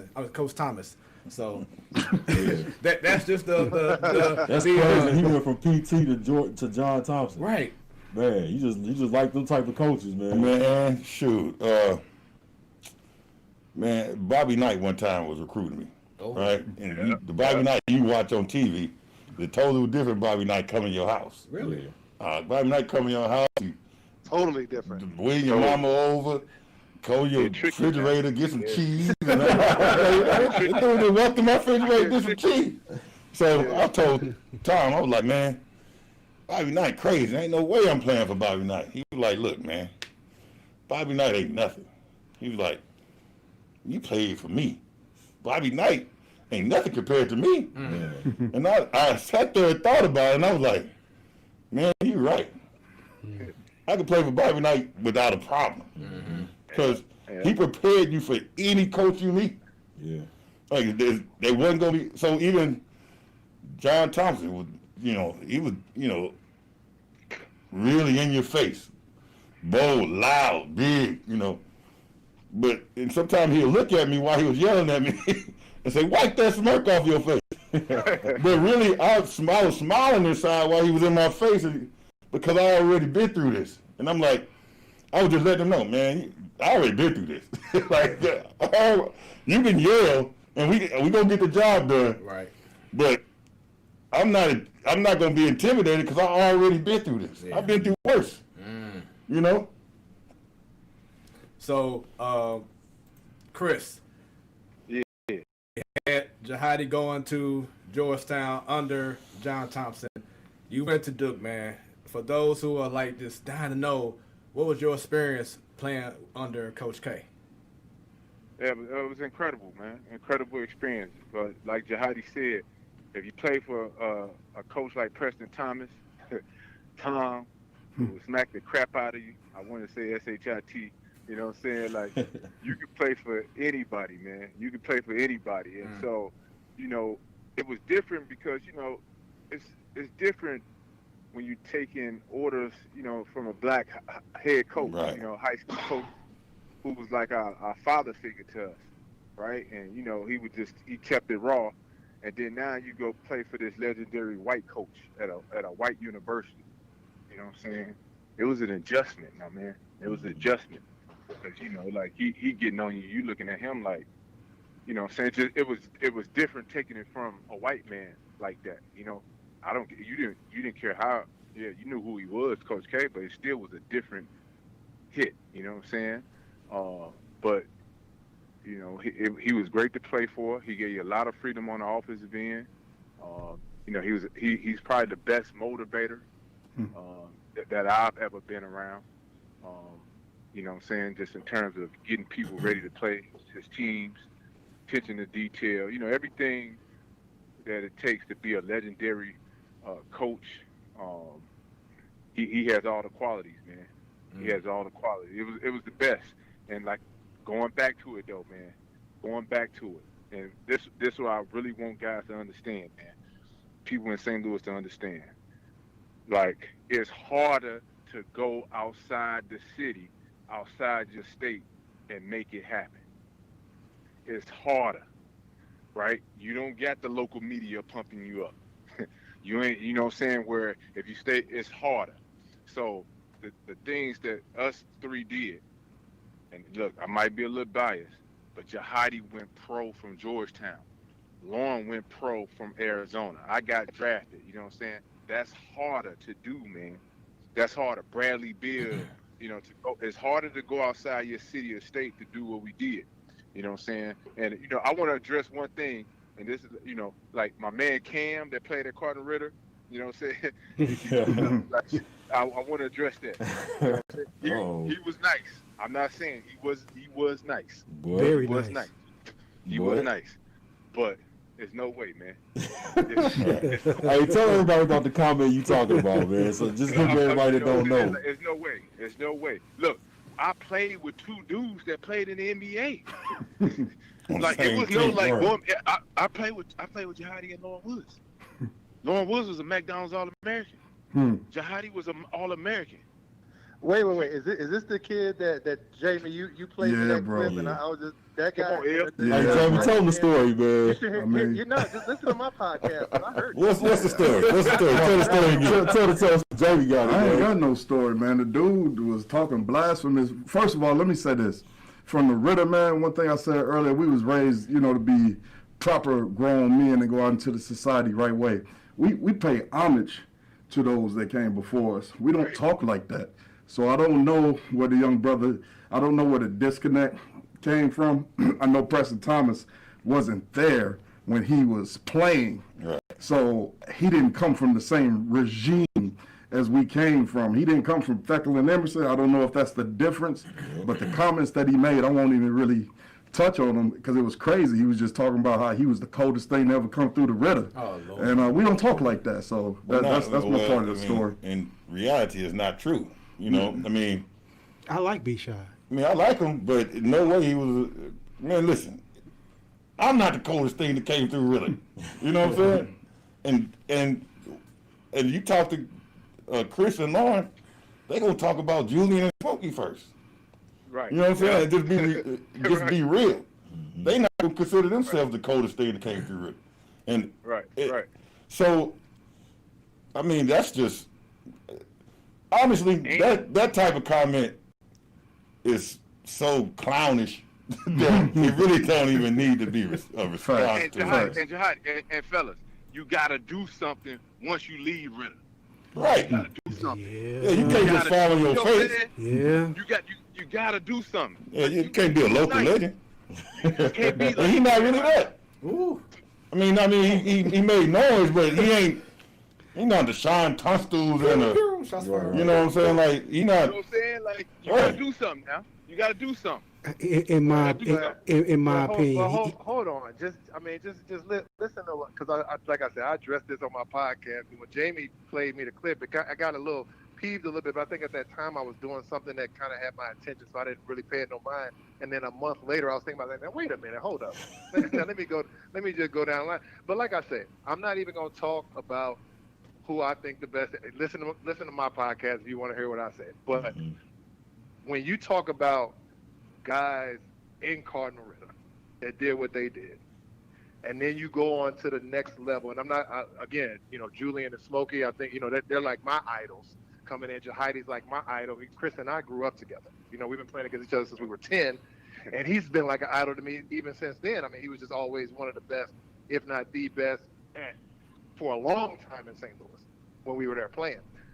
But if you can't come to the table and say, this is the reason why I am the best, because I was the #1 player in the nation when I was at Cardinal Ritter, or we won 4 straight state championships when I was at Cardinal Ritter, or my team went undefeated 3 years in a row when I was at Cardinal Ritter, or I was on a nationally ranked team that we were ranked 5th in the nation and beat Oak Hill Academy and beat DeMatha and beat Mater Dei in California when I was at Cardinal Ritter. That's why I think I'm the best at Cardinal Ritter. Not just say, yeah, I know Julian was there, but F him. Jahadi was there, but whatever. Lauren and Chris were there, but whatever. I'm the best. Okay. How? How are you the best? I think he's probably one of the best.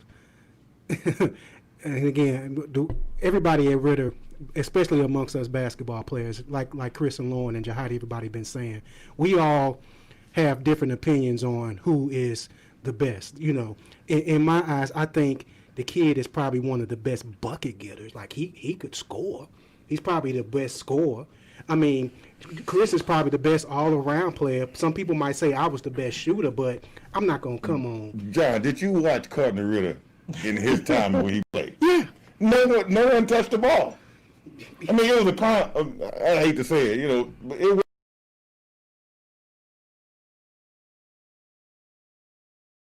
a chance to participate.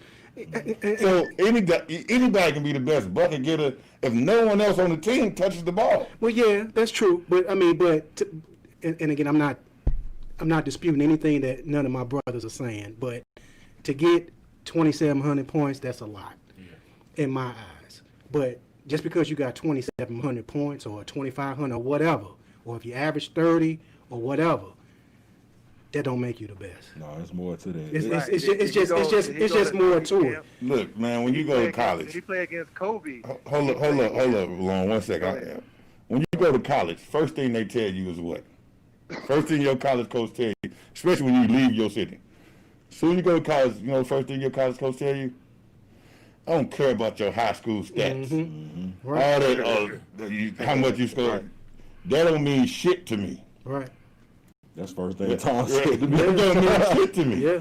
He said, "Oh, damn, what happened in Memphis?" Yeah, if you live off that, then you're not gonna make it here anyway. Yeah, that's true. So like Chris said, what did you do once you left there? Because now you competing against the best. You're not competing against local players. It's high school, even AAU. You see great players that's killing locally, then they go on the AAU circuit and they suffer. That's true. So think about the next level when you go to college and you go into a Duke or Arizona and you got to compete and they recruiting from all over the world. Can you now emerge from that? See what I'm saying? Yeah. So, yeah, he was the best bucket getter, and I'm not taking nothing from the kid. I think he was a good. I don't think he's not a bad player. I think he's a good player. Right. But that's a bucket getter in a small box. Yeah, because there's a lot of bucket getters out of Ritter. Man, yeah, it's a lot. And we're not even talking about. And they didn't play on. And at that Ritter didn't really play the competition we played. They had no nationally ranked schedule. National ranked schedule. They didn't even leave the city. Like me, Chris, and Lauren, when we played Cardinal Ritter, we was what, John? Ranked number 10? 10 in the country? Now, we playing everybody. Yeah. And y'all had to defer to each other, which is a whole nother game. A whole nother game. Right. Yep, a whole nother game. So, can y'all count on y'all hand how many losses y'all had at home? I don't. At home? Yes. 0, I think, at home. Wasn't it? Oh, One, we had. Yeah, I remember us Maybe losing one? a couple times my freshman year. Yeah, we had But after one. that, because, Roosevelt. Remember Carr at Roosevelt? Right. Yeah. Was Melvin Carr. Sean Carr. Shout out to South Side. Sean Carr get 30. That's another bucket getter, yo. He was getting And he was a general. Floyd Oh General. man, he was cold, man. He was cold. We had our problems with him. Yeah. He was supposed to come to Riddle. Maybe one. Yeah, not too many.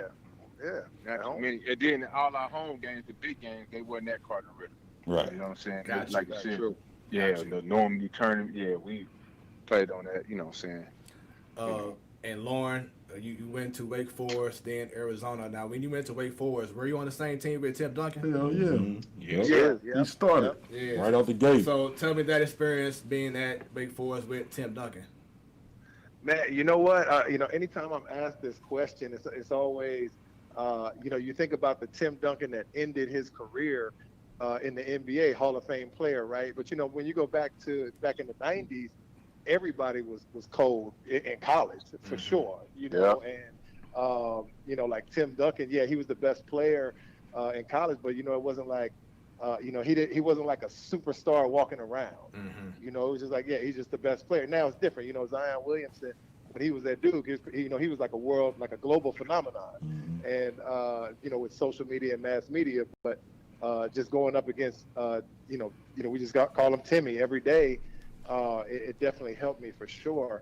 In that situation, and great player, but pretty much the same kind of player that everybody saw. He was just like that in college, super skilled, super fundamental around the basket, very quiet demeanor, great guy, but just super quiet, very fly below the radar kind of guy. So what made you decide to leave Wake Forest and go to Arizona? Man, that's the question. They just lured me out, man. No, you know what? I mean, I had a very tough time my sophomore year. We had a different team, and it just everything didn't come to me like I thought it would. I think that the biggest reason from looking back on it is when Tim Duncan was there, I was kind of playing a position that I played in high school. I was playing like a power forward. And even at Cardinal Ritter, when I, even after Jahadi left, my position was never a low post player. It was more like a high post player, like around those elbows and hot, mid post and not the low post. And that was that Tim Duncan played. When he left, I had to move down into that position, tougher position for me. I'm more of like, block shots, run the floor quick, get the pass, dunk it, stuff like that. And it was more of a slow down game, playing down in that low post. So it just, the style didn't fit me. And when I went to Arizona, that was the perfect style for me because all they did was run, and they pretty much just utilized with my natural abilities. It was during the time of Lute Olson, is that correct? Yep, during the time of Lute Olson, man. And you can't, just imagine like Jahadi went from playing with Coach Thomas and then John Thompson, and then Chris went from like Coach Thomas to Coach K, and we know Coach K are getting your ass. You got to, who's washing dishes? Yo, what's good? What kind of show is this? Keeping it clean over here, man. It might be Jahadi. He do everything on the show today, man. Right. I know he work here now. Hey, this is the platform Sports Talk show on the Home Shopping Network. Right. on HGTV. Hell yeah. But then but Lute Olson was like a quiet guy. He wasn't even. He never yelled really. He always had his plan. The plan was perfect. We practiced. Exactly what we had to do all week, and then we get to the games, and it's just like just play. Yeah. That's what I brought you here for. If I got to yell at you, that means you ain't ready. I shouldn't even have to yell. It's like as soon as those lights come on, you should be ready. So, very interesting and different experience for me. For all three of y'all, is there anything that you wish you would have done more while you were in college? Shit, probably not go to the club as much, but other than that, we all with that. So I can't really, what I'm saying? I had a hell of a career, so it worked out for me. But probably not go to the club as much though. But we accustomed to going to Saints and shit. Right. That's how we do Riverfront. Mine is just trying to. First, mine is just avoid as many injuries I got. Yeah. You know, the injuries in college to kind of had my stock drop when I went to the NBA. You know, it was a bad time to get a broken ankle. And, you know, other than that, like Chris said, you know, I ain't mind going to clubs, shoot. I mean, we all went. And then, if you play with Allen Iverson, you never go to club too much because he don't always out club you anyway. Great segue. That's my next question, because I was looking at an old ESPN collective video, and it was that big game between Georgetown and UConn. Y'all played against Ray Allen, etc. The hype was, and of course, him and Iverson. But you also had Victor Page. That was my dude. Yeah. You said Odell and Harris. That team was an HBCU. Like, seriously, I thought it was because that's all you saw was. They had them Africans on their team too, man. Right. Yeah, you didn't know. Hey, I was surprised when I went to visit.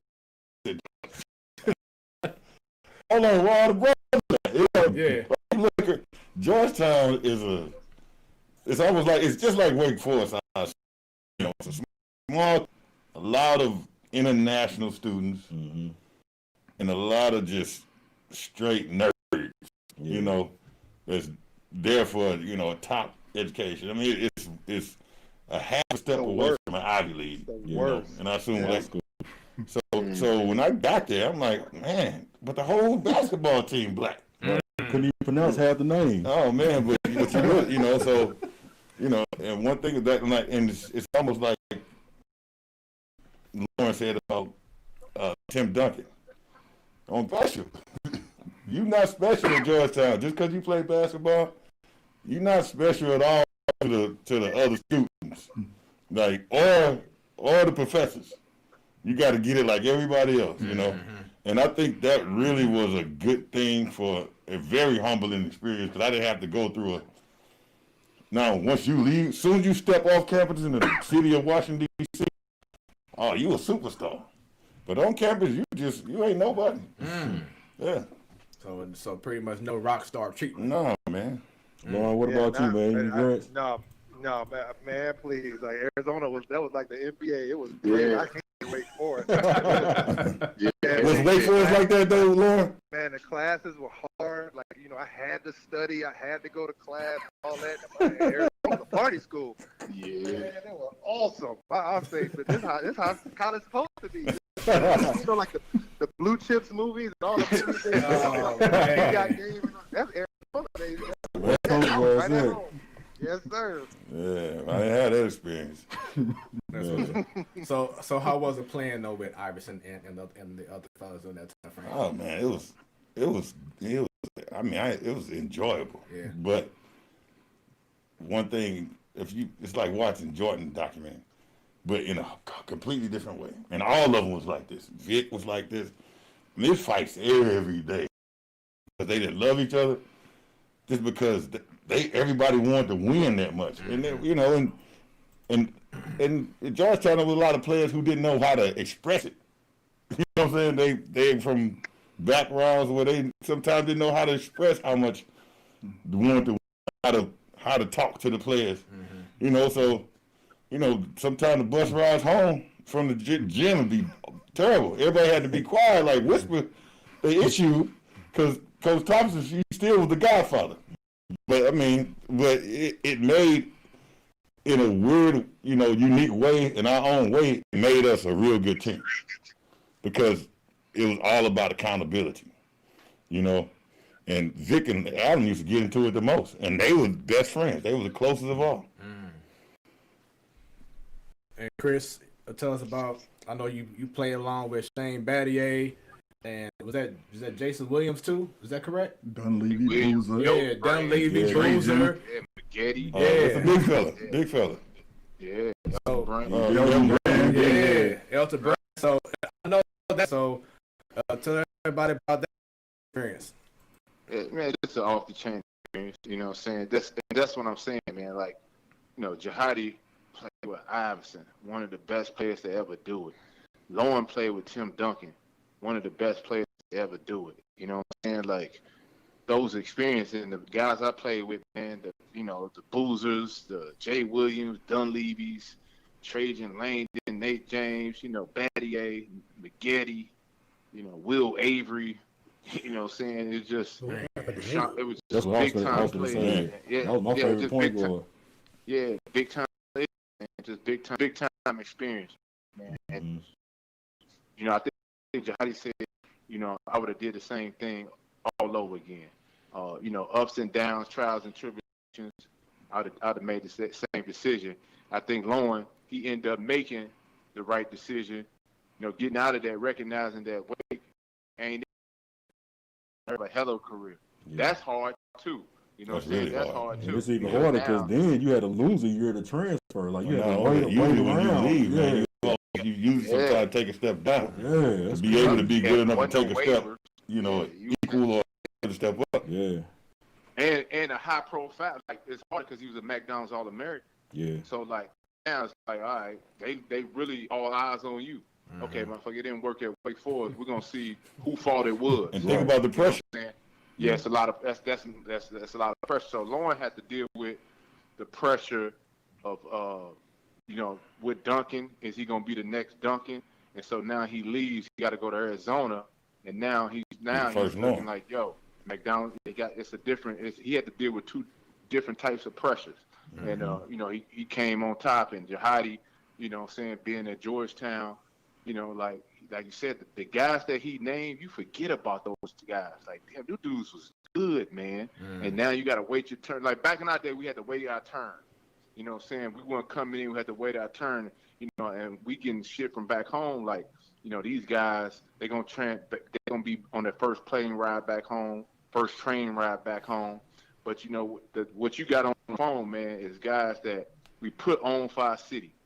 Now, people might not understand. Every time I stepped on the court, I was repping St. Louis. Mm-hmm. Every time Jahadi stepped on the court, he was repping St. Louis. Lauren as well. We St. Louis, homegrown, man. And going out the city and represent, to me, that's special. A lot of people don't talk about that because we didn't stay home, but how hard it is to go outside the city and then put on for your city, man. Mm-hmm. That's, what I'm saying? And we did that. And we had Benjamin Hockman from the Post-Dispatch on this show a few months ago, and I brought up a topic of certain St. Louis athletes that should get more recognition for what they've done in the past. One of the people I brought up was Randy Orton. Mm-hmm. Because everybody kind of forget that he went to Hazelwood East or come out to the ring from St. Louis, Missouri. Randy Orton. Mm-hmm.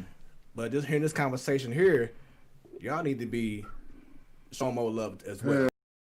Yeah. Saying it, man. Like Chris was saying, as soon as you leave,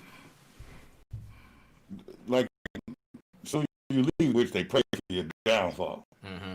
Then once they realize your downfall is not that, they stop writing about you. Mm-hmm. They stop putting your name anywhere in the city.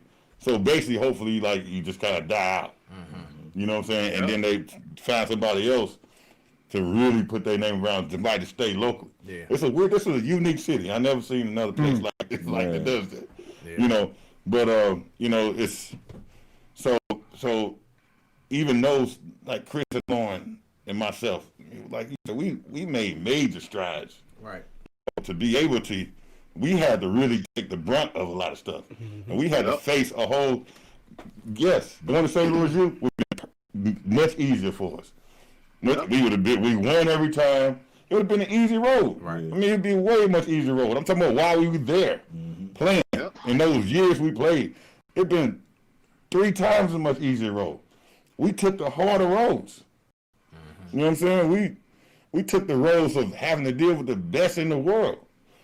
With top recruited schools who can get any players they want to. I mean, we still now have to fight for our position. St.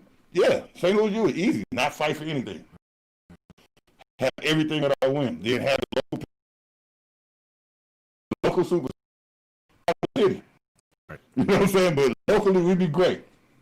Yep. And so willing to sacrifice. Mm-hmm. So I'm willing to sacrifice to be a king of St. Louis or the state. A bigger network must have long and have to sacrifice people just not, being mediocre quicker in St. Louis. Right. As far as popularity. Yeah. Hey, Chris, I'm gonna say 4 words, and in 1 word, give me a response. North Carolina Tar Heels.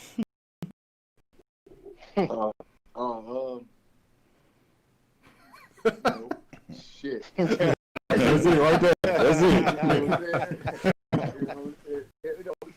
Tar Heels, man, but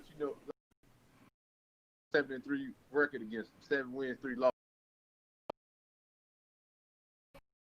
And ACC Player of the Year. Mm-hmm. Like, but Tar Heels, man, shit, Jordan, all them guys, man.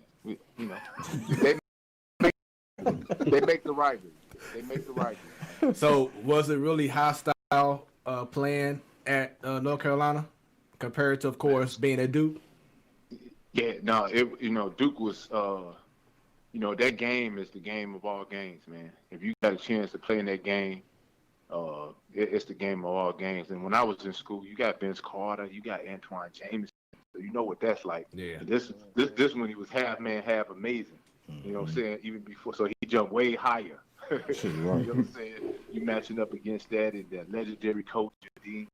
You know what I'm saying? Just, the games that we were part of, man.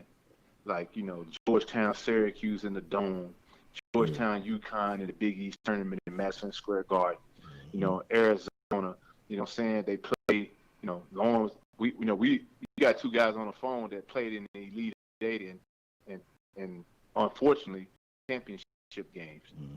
That's crazy, man. Yeah. 3 guys, dude. Man, that's the stuff that that's the only thing. Not saying that we trying to be pumping our chests and stuff like that, but what gets lost is the what we put on for the city that gets lost. And the sad, we didn't have social media. Right. You know what I'm saying? Yeah. To be different. See, Bill and That's them, the killer. Tatum and stuff like that, they got social media. You know what I'm saying? They got social media back, and so you're really never away from home. Saying you never did. You got 800,000. You know what I'm saying? Right. And it was just different. Yeah, I'm glad you said that, bro, because I say that all the time on this. Glad that y'all doing those be phone and everything like that, because I try to bring it up as much as I get a chance to actually hear it from y'all's mouth. The stuff that y'all went through, the stuff that y'all going through now, and the legends that we keep telling everybody that y'all are, man. So I appreciate y'all time. And the biggest thing,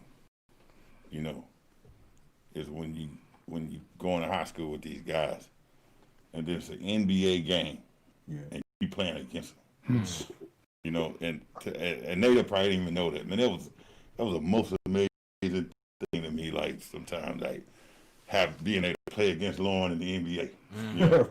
The night before, we had and people didn't. No one knew that, but me and Lauren. And I mean, I'm telling you, boy, we probably played against each other even.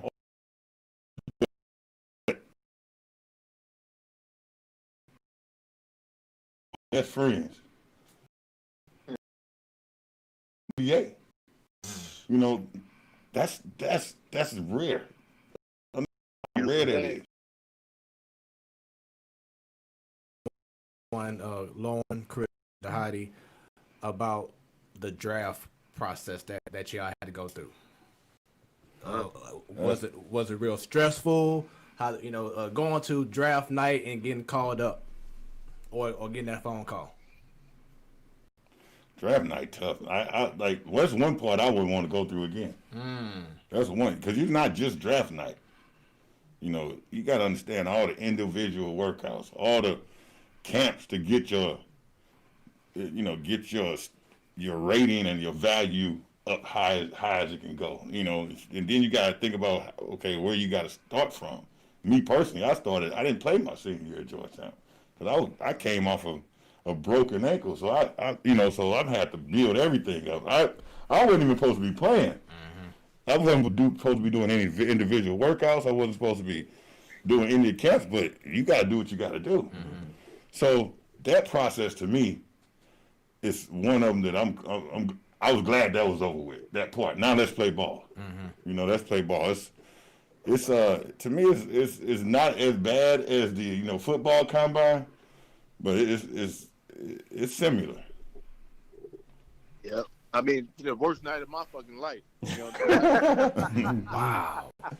That's the same thing. Hey, Chris, Chris, mine too. Watching your draft. Yeah, I hated it too. I remember calling you like, "What the hell is going on?" What the hell is going on? I'm gonna tell you where I fucked up at, and Jahadi, he got the agent of all agents, David Falk. Oh. The biggest mistake I made in my draft was not signing with David Falk. And so I didn't sign with David Falk. I dropped to the second round in the draft, probably amongst other reasons. I had fucking 3 shoulder surgeries and stuff like that. But at least if I would have signed with Falk, I'd have got a guaranteed first round spot. Then you got to make it from there, right? But you see first team All-American at Duke is invited to the draft. You know what I'm saying? A lot of people don't know. I was actually invited to be in the green room. So thinking I'm going 19 to Charlotte. That's the latest, right? It was the worst. It was the worst freaking night of my life. You know what I'm saying? And it's something that I didn't get over for a long time, man. And but the one thing is when L made it and Jahadi, I never like. And I mean, yeah, you always thinking like it should have been me, but it was never no like, man, oh man, it was always love. It was always love. And I let that night affect like 5 years of my career.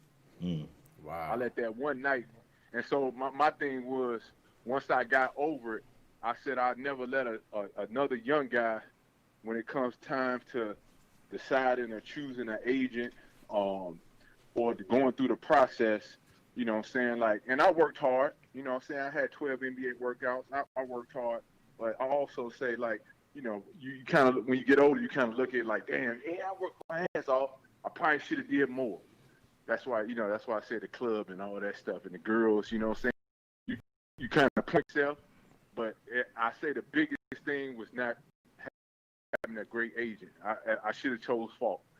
And Falk was telling me I should have chosen him. And reasons I won't go into, you know what I'm saying? But he was like, yo, you come sign with me. I'm going to fly you down to DC. We're going to go see Jordan to the IMAX.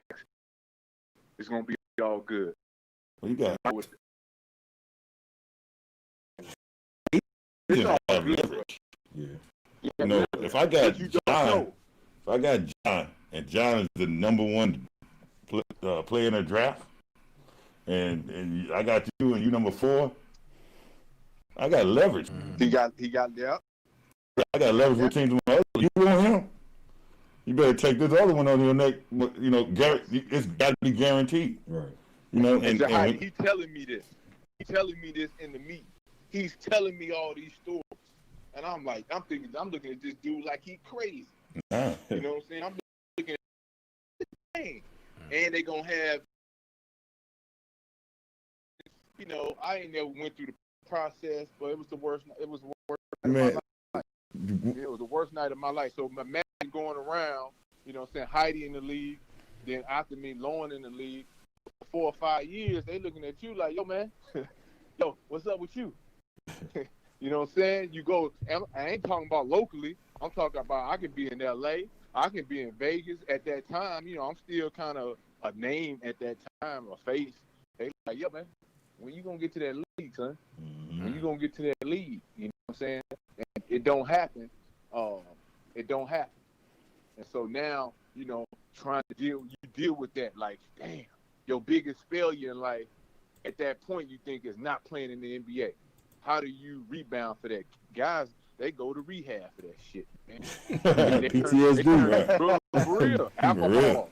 We sorry for breaking it up, bro. No, he good, man. He's solid. It sounds a little deeper than we thought he was going to get into, man. Hey, draft night tough, man. That's really tough. Chris probably pulling up right and now. And then you got to realize, because you get drafted don't mean you made it. Yeah, that's right, true, yeah. right. Just because, I went 40-something. I went 40-something. So that mean you can still get cut in training camp. Then even if you make training camp, No you guarantee. gotta say what? No contract guarantee in the No second guaranteed round. contract, but then and then you have to, for your contract to be guaranteed, you have to make it until what is it, February? Yeah. You gotta make it until February. You gotta be on that team by February. Wow. And think about the days leading up to the exact date of February that you could get cut anytime. And guys know right up. I used to watch guys right up at that February point play the whole time and get cut right then. Damn. I'm like, wow. Yep. Yeah. No, one thing about Chris that he was saying about Falk was I wouldn't like second round. If I made it to February, no one else had a contract like this. If I made it to February, I had a guaranteed 2-year contract. Yeah. Like that's just leverage. Yeah. That's just leverage in itself. Right. All right, you know what? He got to go through the process, but if he make it past February, you guarantee him 2 years. And with a bump, and I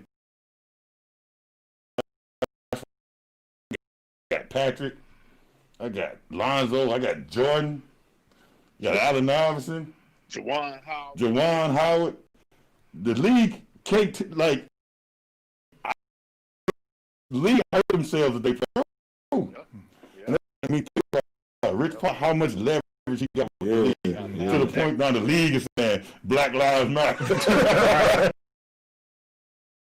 I'm not saying they don't believe it, but my whole point is when you have leverage like that, and LeBron even taking it to the next level. Yeah. But that's because he has leverage in the league, and that's how Falk was. I had at second round low, I had a Nike contract. Man. I only had a Nike contract because everybody else had. All the top dogs had. Right. Whatever you give my top Nike, you gotta go down the line and give everybody. Okay, you want Jordan? You gotta get everybody something. And not because of at that time it wasn't my name didn't get the contract. I'm starting to see a theme, man. If y'all want Jahadi attention, you gotta give him some shoes. You brought up Jordan. Just explain there, or not explain, but tell everybody. I know it wasn't during his, the last dance years, but just the fact that you played with him during that time frame. How did that feel? I mean, you know what? With Jordan, like playing, if you have to play with Jordan off top, you think, okay, man, this is great. But one thing about Jordan is he's comfortable on the court and in the locker room and around his teammates. So he'll make you forget he's Jordan. Like that's what the last dance never showed, and I think he did it on purpose because he don't want he got to have the image of Jordan to be the image and stigma of Jordan. It's a brand. He's a brand. Man, Jordan be like, what it didn't show was that he'd be the most craziest when he in the locker room, on the bus, on the plane, and on the court, in practice, he get a chance to let all his guards down and be himself. And I wish that the last dance would have showed that side. Yeah, true. I mean, I met Jordan before I played, off the court a couple of times, a few times actually. And, it's like Heidi was saying, I mean, he's so cool that you don't even, you don't even get starstruck. So, I mean, when I got on the court, I was playing him, he was at Washington. And, I was like, okay, Jordan on the court. And I know in 10, 15 years, he was like, yo, you played against Jordan, my guy. But the dude who I was stuck, my idol in high school was David Robinson. So we played the Spurs. I was like, we played. Not Shaq, not Jordan, not, but because Jordan was just such a dude, period, that, like Heidi said, you forget that his airness, and the Jordan that's a global phenomenon. Yep. Man, that's pretty incredible. Once again, this is the Platform Sports Talk Show. Yours truly, along with Big Baker, special guests, Jahadi White. We on the side we have John Pullman, Jamie Price, and on the phone we have Chris Carroll and Lauren Woods. There it is. There we go. Get it right. We'll get it right. I'm the youngest, man. You go first. I zoned out. Hey, real quick, man, while we got y'all on the line, man, like I said, like I tell them all the time, Lauren, first time I seen you was at UMSL basketball camp. And to see you blossom from the awkward years. Yes, sir. So I told him like the reason I got no pain, no gain tattooed on my arms because of Chico Jones, man. What we want to do with him. You know what I'm saying? So, yeah, he did a lot of cats, man. John Pullman was on the phone. That's He right here. Oh shit! What's up, boy? What's up? That's the OG John Pullman, right? Yep. OG, that's me. That's our OG. I bet.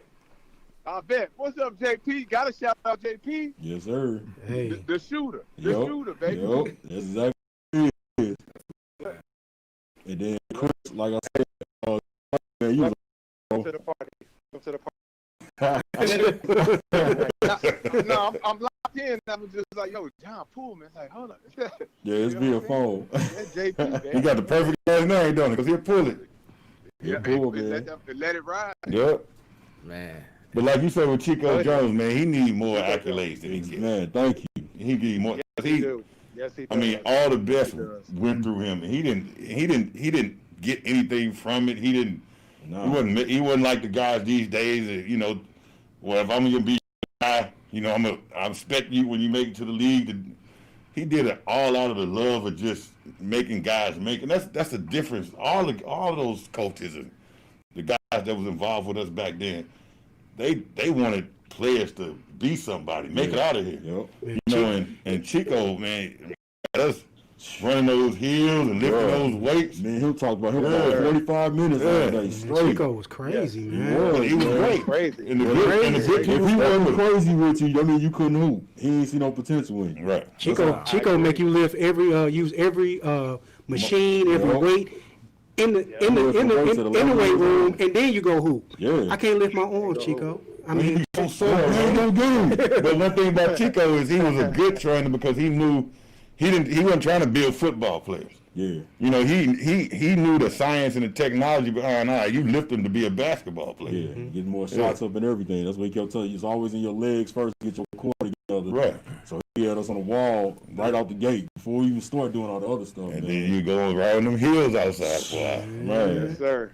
Yes, sir. Yep. And He then was the first person. He was one of the first people to honestly tell me, and like, you know, like we bring up UMSL basketball camp, and I think that was right around, I was like maybe 11 or 12 years old. Yep. I couldn't even walk and chew gum at that time. Yeah, and it was awkward, man. Yeah, very awkward. And I remember Chico was one of the first people ever in my life to say, I think you can make it. If you work hard, you can make it. Yeah. You know, and this everybody else that I'm around, you know, with the exception of Chris, we played against each other. We never talked about the potential and future and ability and stuff like that. Everybody else thought I was garbage. Well, all the way up probably probably still until now. I don't even know how they talk about me now. But, you know, like everybody else, oh, he's a bum. He sucks. He, you know, like he can't do this. He can't do that. So a lot of my motivations was, but damn, who dropped the phone? How you hear everything? Hey, why y'all do that? But here's like, man, you got to stand. You got to start attention. You got DAD or whatever. You got 4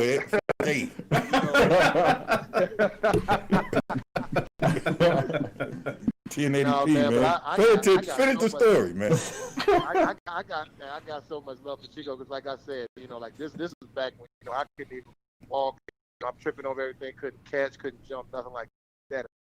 I used to get mad like all the time. Even when I was good, I would get pissed off all the time for no reason. I don't know why. Somebody brought me when I flipped off a crowd or something like that. I don't remember that. Let me get back to my story. We remember, Bob. We just not getting back to that. I swear, I remember this. I get UMSL camp, and I was getting half for something, no reason, whatever. Throw the ball, something. Chico pulled me to the side. Said, "Listen here, young fella." I was about 6'2", 6'3", maybe back at that time. He said, "Listen here, you just keep working hard. You keep getting stronger. Work on your game. I think you can make it. Yeah. Just keep working hard." And I remember that always stuck with me. Chico, to this day, nothing but love for Chico. Yes, sir. Yeah. Yep. Yeah, like I said, one other thing with Chris, man,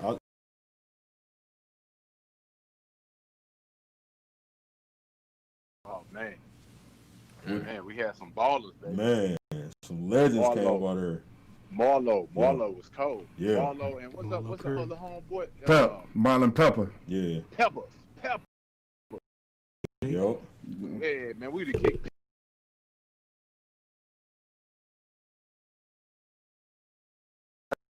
Who was track? Who let us? Yep. That's crazy. Jahadi, with you being a big man, right now in the game, who you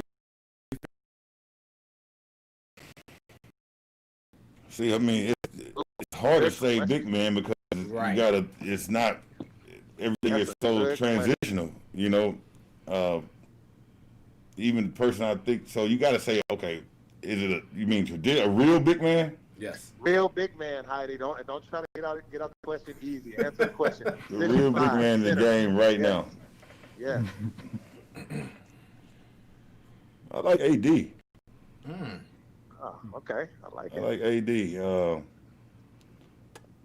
You kind of put me on the spot, so I'm trying to think. Go through the right. You know what I'm saying? But you know, I like AD. I'm sure Lauren gonna say something. I'm like, yeah, but you know, AD because you know, I like guys who can still produce in the post. Yeah. You know, because that's what to me a big man is post work. And defensively around the rim. Yeah, and protect the rim. Right. Yeah. To me, AD has, you know, his post game, you know, is better than Joel Embiid. You know, Joel Embiid, I think he amazing, man. Great, amazing, man. And I think he's still raw. He just got to help. He's still raw. You know what? You know, that's part of the game. Yeah. You know, you don't understand.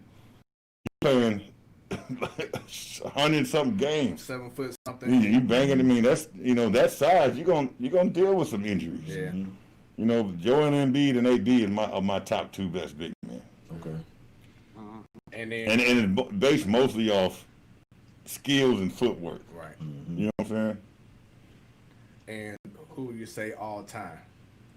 All time best big man? Yes. Whew. See, I'm a Shaq fan, but Shaq didn't need to do a lot. You know, but it's not about how much you need to do; it's about how effective you are doing it. Yeah. So I like Shaq. I like Pat. I love Pat. Lonzo. I love Lonzo. And then if you give me one more, got to be a King. You know, King is Nice. nothing. No one. I don't care about how many players you take. I just name out of all those best big men. No one be a stop a King. You know, there's no way you can stop because Akeem he's the only big man I ever saw with Kobe footwork. Nigga put the captain in there? Who? Kareem. Kareem.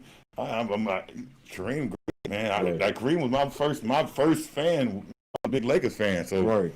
Kareem was my first. You know, my first time with Kareem was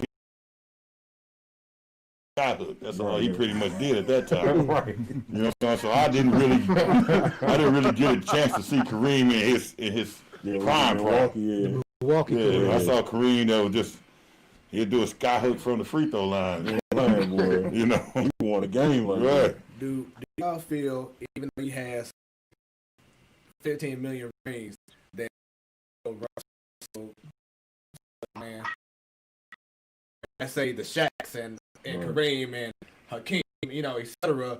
But you don't hear a lot of Because of era, not you know, you don't hear a lot of Pete Maravich. Like it's been a history, and we look at the history, and like you can't beat out a person who had 11 something rings. But if that's the case, man, you gotta praise what's my other name? The other big fella.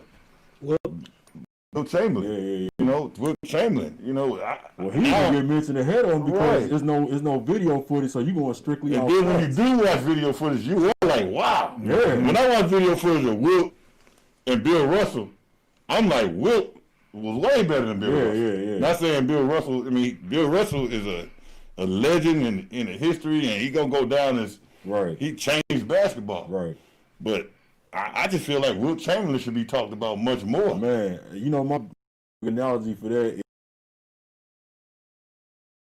LeBron at 35 points a game. Only one that could stop him a little bit. It ain't like he ever stop. They could kind of tame him just a little. That's what it seemed like from the outside looking at the song. Right. When I go back and see the old film, I just see Wilt as a better player than Bill, but Bill has the medal. Yeah. With Bill has all the the jury. Exactly. And the hardware, and you can't. That's undeniable more than anything. Exactly. I don't even want to take. I like to hear. Lord laugh. With Wilt and Bill Russell, and we love them. You know what I'm saying? Without them, there's no Duncans or AD.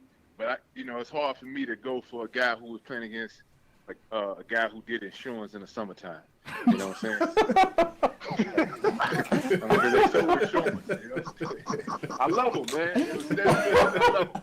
I love all what they did in the game. You got to respect the history, man. But damn, man, you know what I'm saying? I can't roll with them. But Duncan, Elias Ron, and a lot of people. Lou Alcindor / Kareem Abdul-Jabbar, he should be more in the GOAT discussion. Yeah. Like, you put his resume up against anybody's resume, like, why don't we talk about him? Yeah. You know what I'm saying? Like, come on, man. 3 national championships in college, 6 in the league. I mean, his resume is crazy. Best college player ever. All the points. Yeah, he was an introvert and all that shit, so he don't get no props, But those guys, Kareem, Akeem, and then modern day, I had to agree with Heidi, Embiid and Anthony Davis, or the two guys who, they got game. Yeah. You know what I'm saying? They got a nice game. What about you, El? Man, all time big, it's got to be Kareem to me. I mean, I think Shaq was probably the most dominant. But Kareem played with over 2 decades pro for the Lakers and he did Milwaukee. Bruce Lee. Yeah. And did it. Why he so Yeah, you fight Bruce Lee. You just And right. people talk about Kareem like, well, he wasn't really nothing without Magic. But I was like, but Kareem won a NBA Finals with Oscar Robertson back in like his second year. Mm-hmm. So and that was in Milwaukee. So Kareem definitely to me is overall the best big man. But today, Embiid I think by far is the most amazing to watch as far as a big man because he can do everything, and his footwork is like Olajuwon's in the post. He can rebound when he has to. He plays defense. He locks up when he has to, and I just love the entertainment factor with watching him because he gonna say some crazy stuff all the time, and it's great to watch. And Buddy from Denver, I think, is probably the second. That's what I was gonna say. That's the slip on dude. Jokic. Jokic. Yeah. Jokic. He disappeared in the playoffs last year. That kind of hurt him, man. But other than that, And he also lost a lot of weight. yeah, he did. Yeah. Yeah. I mean, he slimmed down for real, like Slim Shady Slim. Yeah, he did. Yeah. For real. But he does have that international game, He that does. European game, Pass the ball. But my thing is with him is I just don't feel like he's a great defender. No, not at all. Well, And you being a big, you got to be able to protect the basket. That's the main thing about being a big is protecting the hole. If you ain't protecting the basket, you a one. Then I don't consider you a big. You know what I'm saying? 'Cause now, maybe now that may change because he slimmed down and got into more game shape. He don't have lift. Yeah. He don't have lift. He can pass the ball. He remind me of Sabonis. The old Sabonis. You're right. Yeah. Was that the issue with Yao Ming too? Like you don't want to play against Yao Ming. Don't underestimate Yao Ming. Talk to him. Hell no, boy. Yao Ming was a problem. He was a problem. You played with him for a little bit, didn't you, El? Look at this. Yeah, With this finger. You see how bad this finger look? Yeah. That's Yao Ming. Wow. Like you ain't moving Yao Ming. You're gonna have a time with Yao Ming. Y'all talk about Yao Ming, but think about how many people scored on Yao Ming. Right. Not many. Hey, I recall they showed I don't know if like a Kobe and Shaq thing, but they showed Shaq going up against Yao Ming for the first time. He took his first 3 he shots. took him like a joke, like who is this cat? And then Yao Ming, like you said, blocked him first three times. Strong, boy. Yeah. You can't. He was Yao Ming lower body is like moving a truck. Man, that dude calves about as big as your Man, chest. you can't move him, man. Yeah. And I was strong. You know, to me, Shaq wasn't even that strong, right? And Shaq is, you know, like Lauren said, he dominant. But me playing against Shaq, I didn't feel like he was super strong. Yao Ming, I ain't never experienced nothing like that in my life. What it say with you, Lauren? That easy for you to say. You damn 6'8", 300 pounds. Come on, Shaq ain't strong. Try He's going strong, against Shaq 7 feet 230. And you talk but he for real though. Yao Ming is just like what Heidi was saying. Like it's like moving a tree. Like that man, like his lower body like a tree trunk, bro. Like you ain't getting him off that block. He gonna back you down if like 2-3 dribble. You got to double really. Can't do anything with it. He's a problem. Can't do nothing. And he's 7'6". And he had touch. Yeah. Right. What are y'all thoughts on the state of the NBA right now? Is it in good hands? Yeah. I wish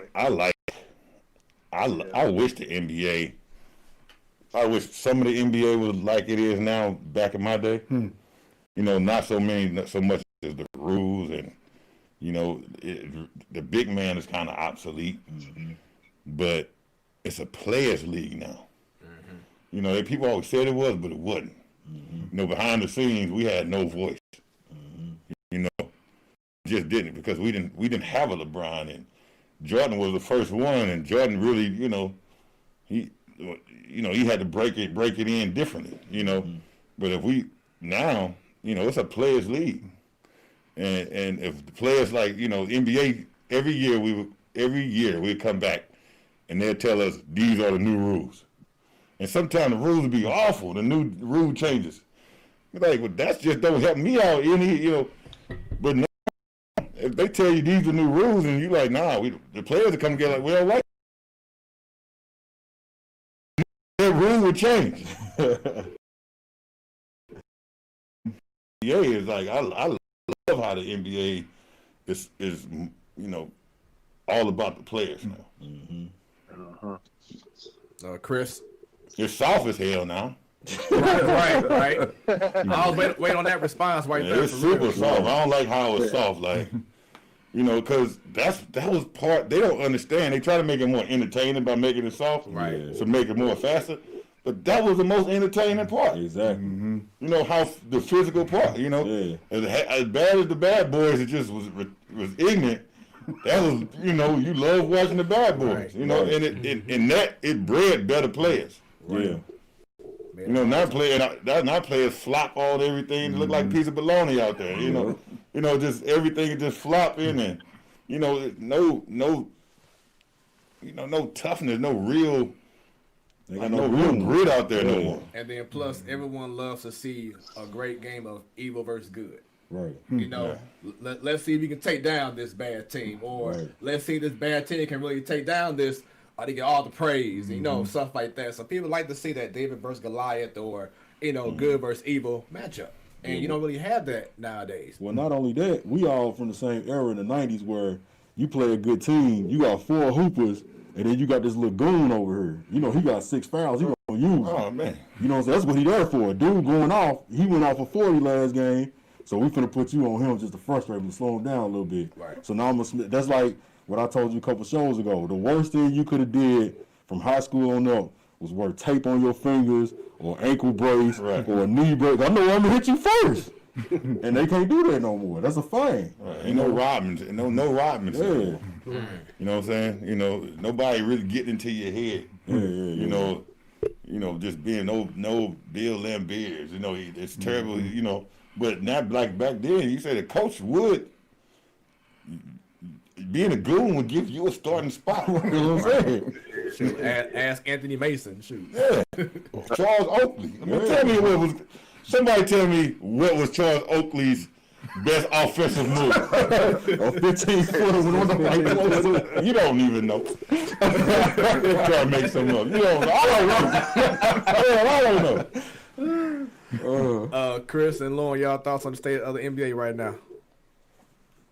Yeah, I love the NBA now. You know what I'm saying? You know, the players, like Heidi said, the players got a voice. They're some of the best talent, you know what I'm saying?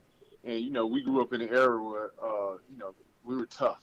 It was more physical, but I actually like this brand of basketball better. You know, I wish they utilized the big man more inside, you know what I'm saying, and went down to it. I still kind of like playing through the post, you know what I'm saying? Inside but, out. like, yeah, I still like that, but the brand of basketball is better. You got to have some skill, man. Now, you know what I'm saying? Back then, they played football, man. Like it was like, guy, you know, you can, like you said, you can get a starting spot, you know, and they ain't really had no game. You know what I'm saying? Like you said, what was Oakley's game or Rick Mahorn? You know, they just beat you up, man. You know what I'm saying? I didn't. Growing up in it, you liked it because it's like that's all you knew. But if you compare the two eras, today's players are way more skilled than we was. You know what I'm saying? Long was ahead. You know what I'm saying? In terms of that, when it goes to that, Heidi, even though Heidi was a big dude, he still was agile and could move. So it wasn't really like he was, you know, he had skill. Footwork. Because you could, you know what I'm saying? It was different. Like I thought Shaq had a lot of game. You know what I'm saying? I just think the players today, they all softer. You know what I'm saying? They some crybabies, but they got more game. I hate to say it. There's more personal trainers out there. They're doing all this cute shit, and that shit look good. Like I was telling John when I walked in. I was telling John when I walked in is now you almost have to relearn the game to be able to teach it. You know, and I'm talking about just to train. Like back in the day, all the skills and how much these players are advanced individually. You know, back then, if a player did all that, back in our day, a coach would sit them down because they wouldn't understand. They really wouldn't be able to understand, like, you know, what is all this? You know, they think it was an N1 mixtape. But now, like, for me to teach my kids, I really have to go back. I was an ex-NBA player. I got to go back and look at another trainer's tape. I'm trying to tell you, man. Right. I'm trying to tell you. Yeah. Tatum. Yeah. If you look at Tatum, if you look at the shit he doing, I mean, it's just like he ahead of the game. Right. You know, his package is ahead of the game because it's, you know, the guys he working with, Drew Hamlin. Shout out to Drew, St. Louis. We didn't have none of that. Who we work with, L? Who's working? Me and you. Blacktop. We work with the blacktops. Playground. And that's how we worked out. I wasn't no guy, skills trainer. you know, these got hip pull, step side, step back. Come on, man. I was watching Tatum stuff. I said, man, that stuff that should be illegal. Right. We thought a windmill was the most extreme thing in the world. Everybody here was running the same plays. You either ran the Stanford offense or UCLA cut. The whole AAU circuit was running the same plays. Yep. Come on, man. And think about Larry Hughes, how nice he was. Yeah, Can't nobody touch Tatum. Right. Or Brad Beal in terms of skills. Right. They just can't. I hate to say it. I'm an old school guy, but they can't touch. We can't touch them. No way. The game is completely different. It's a whole nother level. Another level. It's so advanced. Like, to me, you have to study them to reteach it. Yeah. You just can't just go walk in the gym and say, I'm going to teach you what they're doing. Because that part of the game didn't exist back in our day. No, it didn't. You know, like the most, It didn't. you know, we were so excited about Allen Iverson. Right. Because he had a step out and then a crossover real quick. That was it. Right. That was the epitome of uniqueness. Yeah. You know? Yeah. Man, shit, you got to, man, this shit like that now. And we was talking about this a while back about look what they doing now in these circuits. You know what I'm saying? Traveling all around the world pretty much. You know, the Bronny James before he went to Sierra Canyon and Zion and his highlight reel tapes from summer league games. The way that these kids are more developed than how it was back in the day, it's just amazing. Like you're saying, 13-year-old, 14-year-old kids knowing all these freaking plays that you would have never thought of until you would have got to high school or college. Like, they are just so advanced. It's much better athletes too now. Yeah. I mean, I'm seeing kids jumping that I mean, Vince Carter, everybody. Right. You see the layup lines with these high school kids. The layup line be looking ridiculous. But now they got the, technology has advanced. They got kids on Vertimaxes at 2 jumping up. You know what I'm saying? Look at the dunk league, man. No cats can actually hoop, but look at the dunks they doing though. Right. You know what I'm saying? We have a comment from Bunny. She says, in regards to the NBA, it's soft because pretty much anything is a foul. You blink and the ref is blowing his or her whistle. Then she also says, the game seems soft because traveling with the ball is now a basketball move. She had that in quotations. The day James Harden gets called for traveling is the day the sky falls. and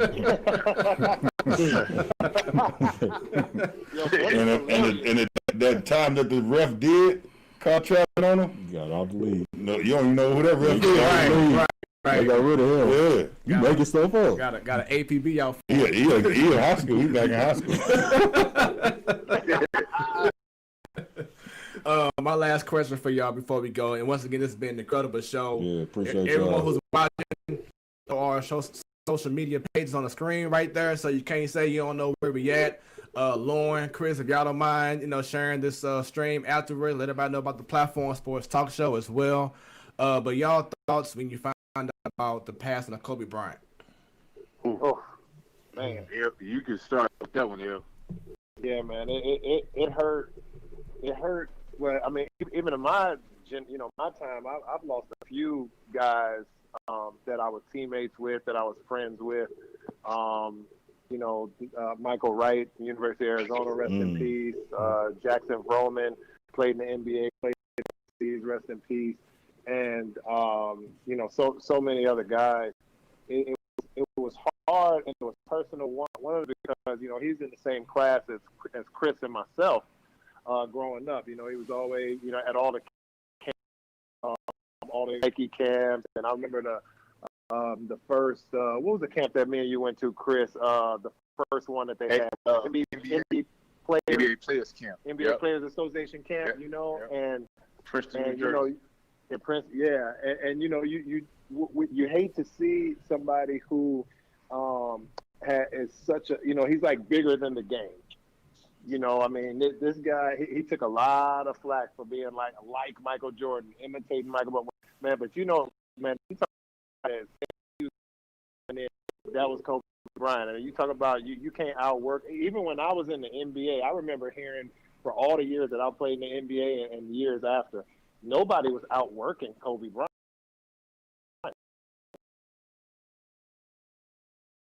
Kobe locked himself in the gym for 3 weeks and order food to the gym. Put a bed in the gym. Or like I'm gonna be at the arena at 4 a.m. and I'm leaving after practice. Practice over at 11 a.m. 12. I'm leaving at 3. You know what I mean? Like the man took basketball probably like how we all should do or all should have, like a real job.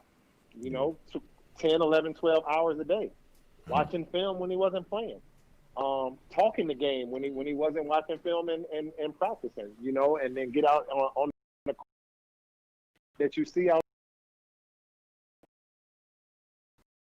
So for me to be able to associate with a player like that, and then to lose him was very hard for me. Like everybody, shocked. Because you cry more when we same age. Like that's our class. Yeah. We played on the same team at that NBA camp. We hung out. So it's just like you lose them, and for really that kicked off the damn year of being 2020. I thank God we all living and breathing and making it every day. But that kicked off the year. That was devastating. And we never have lost an icon at such a young age that I know of. Mm-hmm. You know what I'm saying? At such a young age, who was still out there, being Kobe, winning Oscars, doing what he does, man. It was devastating. Devastating. And to me, it's just when you think of Kobe, you just think of an invisible type of person. You know, so it's hard to really digest because it got to be anybody but Kobe because as weird as it's saying, Kobe can't get in the helicopter crash because he'll survive it. Right. Yeah. You know, because because Kobe was just that type. So not Kobe. Kobe, you know, he ain't made to just die. You know, like you say, Chris say worked every day. You know, he put everything into everything, and he gave his most. And you know, he had so much dog in him and so much survivor in him, just on the court and it's whatever, that it's hard to just digest that. Kobe was like a superhero. You know, as far as basketball, we consider him a superhero. So Superman can't die. I mean, as weird as it is, I'm serious. Yeah. You know, and so it's so hard to digest.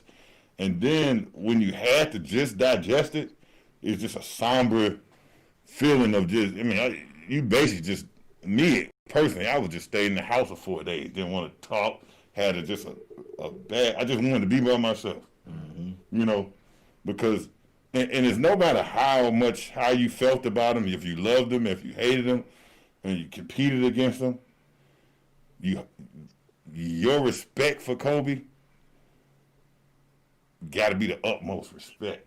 You know, as a basketball player and as somebody who went through this game in the past, because you never had anybody who gave that level of passion to something that you love. You know what I'm saying? He had the utmost passion to this game and gave the game all he had, and he still was a superhero coming out. You know, and that's just not somebody that you can just look at and say, man, that dude gone. You know, so that my thing with it is just it's tough and it's still tough. Yeah. Yeah, and he dropped. L was injured this game, but he dropped 81 on the Raptors when Lowen was on the team. So hey yo, dog, chill. He had the Kobe flu. Yo, just say he dropped 81. Nobody.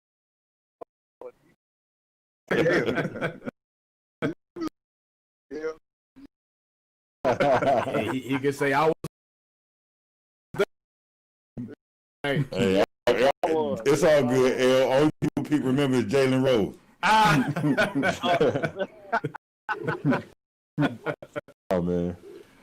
As far as Kobe, for me, it kind of put me in a bad place mentally because you know you think about you know I got a 19-year-old son, and you know you think about that man, kids, and you know his wife losing a husband, his kids losing a father. It put me in a bad space mentally, you know, and I really had to you know lean on my faith, you know, to understand, you know, try to understand like why this type of thing will happen to such a good guy, such an icon, such a guy that I kind of looked up to as a basketball player. So, you know, I was kind of like Jahadi. It took me a few days to try to, you know, digest everything that was happening. You know, when I found out about it, I have a, you know, shout out to Top U basketball. I coach a 7th grade basketball team. I found out doing my kids' game. So it was like, you know, I even heard that. I had some bad news from my assistant coach. So it was like, you know, you hear that from your assistant coach, and then, you know, somebody like, well, yeah, Kobe just died in a plane crash. I had to call timeout. I physically had to stop for a second because it was like, I don't believe this is happening, but I still had a job to do. But for me, you know, with the whole Kobe thing, it just really put me in a real bad space mentally because I couldn't understand, you know, how, you know, something like that could happen. And a plane crash is, you don't want to go out like that. Not a plane. I don't want to go out and crash. Yeah.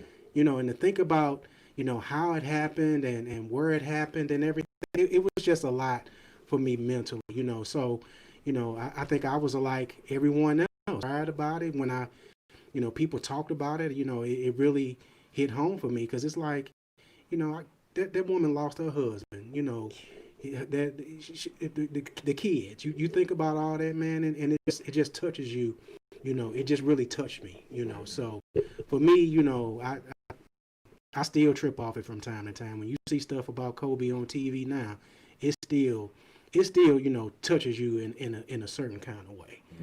Yeah. So from a fan perspective, man, just unbelievable.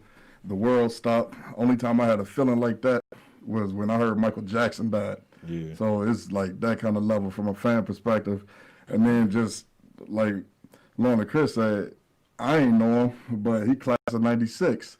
So first time I'm hearing about him, we back in high school, Chris and them about to go to the summer, say, I only got one player to be out of my position, this dude named Kobe.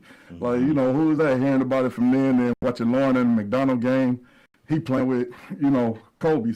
So it was the last of that 96 rapping. Yeah. Jermaine O'Neal was out the league. Yeah. So I'm still looking at these young guys like, well, our guy's still doing it. Right. He go out with 61 in his last game. Yeah. Like look what 96 doing. He was last dying breed, man. So the world stopped, man. Unbelievable. Yeah, man.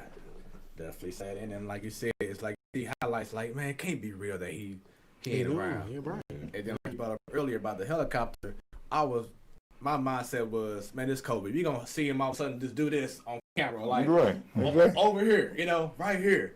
So it's definitely something that still just like can't really fully process. But there's so much respect for what he brought to the game. To me, the closest thing to Jordan, right there. You know what I'm saying? Right there. So once again, this has been an incredible show. Lauren, Chris, very much, man. Show. Yes, and Lauren, let everybody know one more time the name of your podcast and where they can find it and what day and what time that you're on. Oh, cool, man. It's called Others Receiving Votes podcast, and it's on iTunes, it's on Spotify. You just look it up there, and like I said, just giving a different perspective on the international basketball game and what to expect and everything on there. And you can also find me on my personal IG and Twitter, Mr. Lauren Woods, MrLaurenWoods. Holla at your boy. There it is. And Chris, I know that you are back at Duke as the assistant coach, right behind Coach K. How much has COVID affected the program right now? Yeah, nobody's on campus. We do about 18 Zooms a day. What I'm saying, with meetings and all that. So, we gotta be cautious because our coach is old as hell. You know what I'm saying? So, you gotta be real. We gotta be real cautious. When teams start to bring guys back, we're gonna be a little bit later. You know what I'm saying? Like it's tough, man. But to be honest with you, I don't think the college basketball is gonna start till January. Wow. You know what I'm saying? But that's another day. Another topic. But because this shit's crazy. We should definitely talk on that because I don't even understand why they trying to bring college football back and NFL back and money. NBA. TV because of money. TV contracts. You gotta have that TV money. You can't miss a whole season of TV money. Right. People want that bread. These college universities they want that. Everything about money, man. Right. And so when you talking about bringing football back to the SEC, they don't care about COVID. They just care about them Alabama, LSU. And like we'll risk our lives to watch this damn football game. Well, they don't care about the fans. They just want that. As long as that TV money is the biggest money out of any sport. Yeah. Everything else is extra. Mm-hmm. So they like, man, if we can fulfill the TV contract, we good. Yeah, everybody get paid. 2 weeks ago, I had my boy Dwight Whitfield on, and he didn't play a full season, but he played at Michigan State. And I asked him about that time where you had the NCAA football game, EA Sports, the whole nine. So how were those checks back then when y'all was playing in college and they had y'all so-called likeness or whatever? What you talking about? Oh, you didn't get nothing? That's a wasted question. We too old. You talking about per diem? Per diem and that's all I know. Oh, wow. Yeah, that's it. But the game is going to be different now because having these guys be able to get paid off their names and stuff like that. But I don't agree with that. So much more money. That's the college telling you, hey man, you can go make your own money, but you ain't getting nothing over here. But that's fine. But that's better than not getting no money. All right, okay, but you making them millions and millions. Think about that when you was at Georgetown and some shoe store or jersey store was like, hey, listen, we'll pay you $50,000. All you got to do is just appear at the store once a week or something. Yeah, like but that. your jersey in the store. Right. They're still better than you not getting no money. Well, I mean, I guess it's how you look at it. I mean, NCAA is not coming off their money. Man, I don't know. But that's the whole point. I mean, I think that's some bullshit. That's a bullshit way of saying, all right, we can let the players go out there and hustle. You know what I'm saying? Can't make it off of but all the billions of dollars they making a year for us, they ain't touching this. That's a good way of putting it. You know what I'm saying? So you could be happy with that, but that's bullshit. Yeah. And Chris, I know that you currently, once again, at Duke. There's been this big hype about the high school fee, and I think he's a junior, about to Mikey possibly going to an HBCU. What are y'all thoughts on looking at that option more, especially with everything that's going on right now?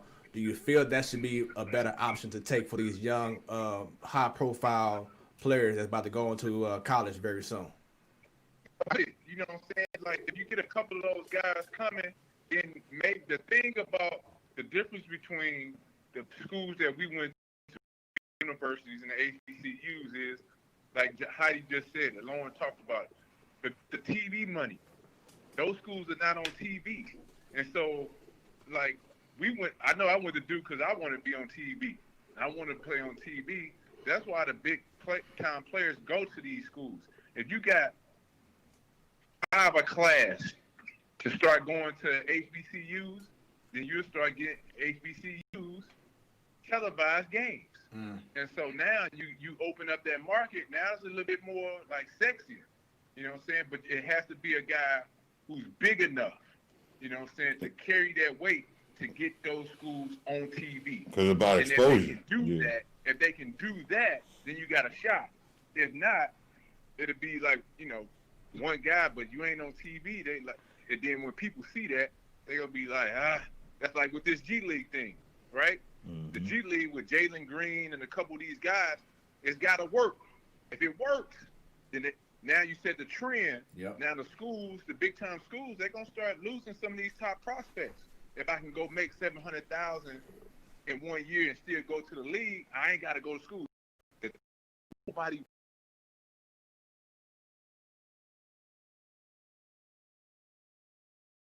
Go to school, man. They do not want to go to school. Like, you think all Duke and like, yeah, all right, damn, I'm gone. I don't want to go. Kids do not want to go to class. They want to get to the bag, man. They want to get to the bag. But like Chris was saying, So, would you ever know who Steph Curry was? It's the worst. Would you ever know who Steph Curry was or Steve Nash was? 16. Right.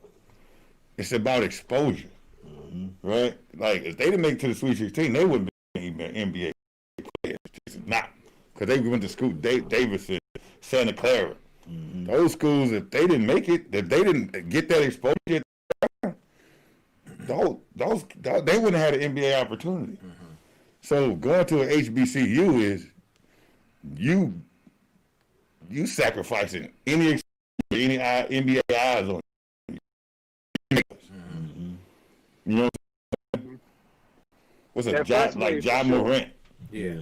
Like he made that much noise.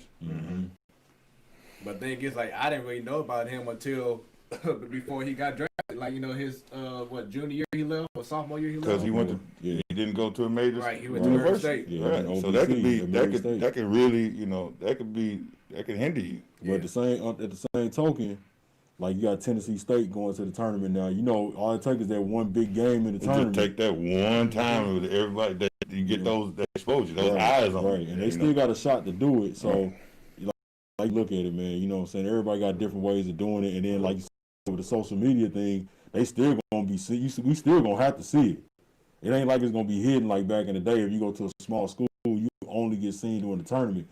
If he dropped 45, 50, we're going to see it on SportsCenter and everything like that. We're going to see all the highlights and things like that. But Chris can tell you that social media can be a hit or miss too, because somebody can be much great media. They actually, right? You know, Man, listen here. But Buddy Snack just won an ESPY, so them dudes could go to Hampton or to Alabama State, man, and get seen. Right. I'm telling you, it's gonna be that first wave. Like Chris said, I mean, I'm in agreement 100% with what he said. That first wave is gonna take like 4 or 5 each year out of those classes, 2021, 2022, 2023, 2024, and build it up and get that momentum going. And then after that, they're going to start getting the eyes on them and everything like that. But, you know, those first couple of guys, they better just go and get their 40 points and then go to the league. Because they're not going to get that TV exposure. But it got right. Yeah, they got to be a guy to go to the league. And that's my whole point. Like, you ain't even in that topic, you better not risk on the HBCU. Right. You know, nothing against HBCUs. That's my whole point. Like, my whole point with Steph Curry and the Steve Nashes. Right.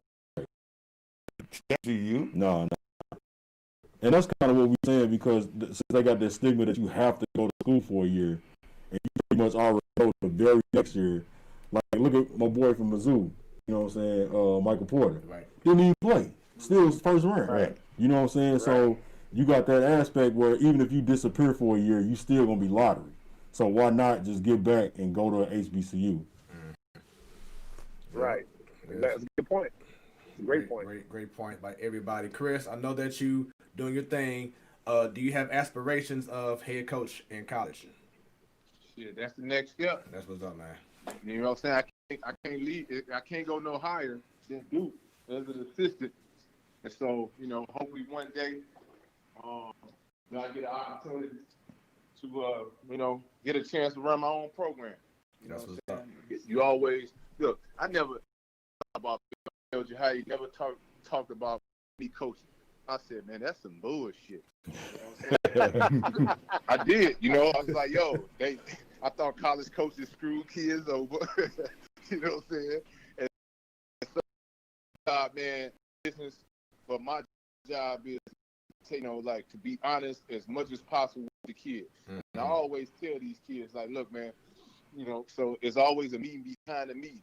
And so when, like, Coach K put you on Front Street in front of the team and you got to blast the player out, you know, you got to blast them out. They wonder why, like, yo, man, why you blasting me out? I say, yo, he signed the checks. But just know, I got your back. I'm going to give you the answers. But when he front me off in front of you, I got to go with him. He signed my checks. But I always try to get these guys, for real. What they dealing with, you know what I'm saying, what they up against. And I never recruit a kid. Well, I haven't recruited a kid and lied to him. I try to be as honest as possible with these kids. You know, like if a kid can play at Duke, but if he not, I tell him, look, man, you're not going to play here. I'll try to, and it's college basketball. I love it. It's a dirty game, though. It's a dirty game. You know what I'm saying? It's a dirty game. That's the NCAA for you. I'm at one of the schools where it's not dirty because of the legacy this dude created, but it's a dirty game because you're dealing with AAU coaches. You know what I'm saying? Everybody is a coach now. The parents are off the chain. The parents is off the chain. I can imagine. You know, every kid is a pro. You know, every kid think they are pro. So, man, it's different. Like, waiting your turn. These dudes ain't waiting their turn. They want to get to it, man. So it's a tough game, but I love it because the one thing is it's the next JAHADI White out there, the next Lauren Woods, the next Chris Carrawell. These are kids that, look, man, you can find a diamond in the rough. That's the thing I like about every will in life. And so that's the thing about college. You got a chance to fight, man, in more ways than just basketball. You get to tell them about life experience.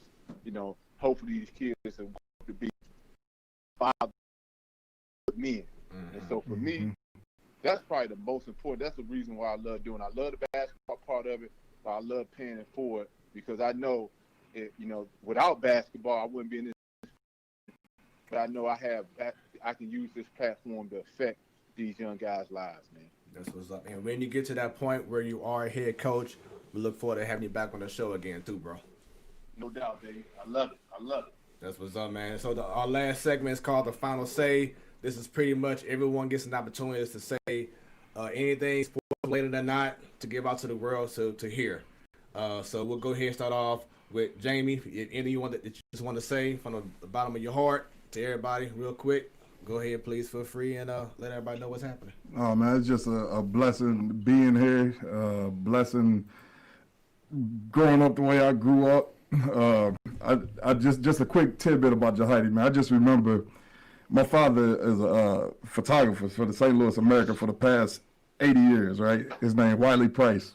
One time he took some pictures and he gave me to these to JAHADI. I was like a freshman or a sophomore. I tracked JAHADI down in the hallway. I ain't never had no reason to talk to JAHADI before, man. Gave him them pictures, man. So for me to be a part of this whole thing, man, it's just a blessing, bro. Like all the way, all these 20-some years later, I still on the phone with these guys who are my guys, my brothers. You know, I come from a family with that Cardinal Ritter family. Once I seen Pullman later on in life, he realized I'm from that family. You know what I'm saying? Right. We come from a real family, so that's what I wanted to put out there with that Cardinal Ritter family. Just piggybacking off of what Jamie said, it's an honor to be on here. I'm amongst some of the greatest players that ever come out of St. Louis, period. Not just Cardinal Ritter. You know, when Chris went to Duke, I started loving Duke. When Arizona. When JAHADI at Georgetown doing this thing, I'm cheering for. So it's just all about love. This is how we was brought up at Cardinal Ritter, was to, you know, the values that they instilled in us. It's all about, you know, around these guys. It's just that I met Brian, that I played against Brian. In business, if you need your grass cut, call this man. Cut your grass. It's going to be top notch. But I want to thank Brian for the opportunity to even be on the show. Also, I want to thank you, Fred, as well. Again, I don't have the accolades like Lauren, Chris, and JAHADI do, but again, we all family. So it don't matter. They shine, we all shine. So that's how I feel about it. So. That's what's up. Yeah, I mean, I'm very fortunate, very blessed to be able to be on the show. Thank you for allowing me to tell my story and to reach out, and hopefully, you know, I blessed some lives and I educated some people on a few. And the biggest thing that I always think about, you know, and this 5 years later, but first of all, I've been knowing Chris since I was 10 years old. He's like my brother. It's not no friend, nothing. It's not no, you know, he's family. You know, JAHADI the same way since 1993. But to be able to play with JAHADI and Chris on the same high school team out of a small school in St. Louis, from the St. Louis North Side with 280 people, and then have the kind of success. I mean, Chris is sitting next to Coach K, and eventually he's going to have his own college program. And, you know, JAHADI's done amazing with his life. And, you know, just being able to have those two as role models and idols and brothers has been a blessing to me, along with everybody else in the Cardinal Ritter family. And, you know, just to be able to be from that situation is it was a blip. It was a dot, like JAHADI said earlier on in the show. Like, you know, we didn't even know it was anything outside of the East Side. You know, and we used to go play some of our AAU games in Three Rivers or whatever, and then that was so far. And to now to see, you know, we've traveled the world and to be able to do these great things, and just like, you know, so many other people out of Cardinal Ritter that have done amazing things from such a small population. Very blessed part of that family. All right, thank you very much, Lauren. Chris. Yeah, man, just, you know, shout out to Jamie. You know what I'm saying? Because, you know, he let me know, you know, about tonight. And the fact it was a no-brainer. And, you know, John on. No, we kind of Chris lost got you. the basement. Right. Shout out. He got Nelly Wi-Fi. Right. Hey, Chris, say it again, man. You kind of cut off on your end. Okay, my fault. Like, big shout out to Heidi, man.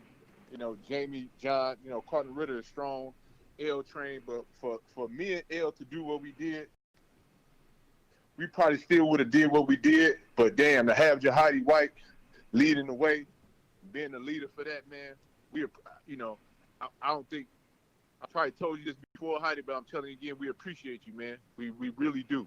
You set the bar at a high level. We thank you, and our success, you know, it's because of your success. We love you, brother. You know what I'm saying? As always, love. 100%. Appreciate it. That's what's up. And once again, Lauren and Chris, if y'all don't mind, man, spread the word about the Platform Sports Talk Show, man. We will, man. Y'all keep Absolutely, doing it. Y'all keep doing too, man. And anything you need, if during the season, for me, whatever you want to talk about, I'm always available. St. Louis strong. We got us together, and I'll always be willing to come on your show. No doubt. Absolutely. Gotcha. 100. Definitely appreciate that, man. From Yes, the bottom of my heart, I know from B. Baker as well. Yep. And for our third member, Stan, he's not here taking care of some business, so he'll be back eventually as well. I'm sure he I know he did a watch party and everything. So Stan, shouts out to you as well. Big Jahadi, man. Final say. Well, I'd like to thank these guys, man.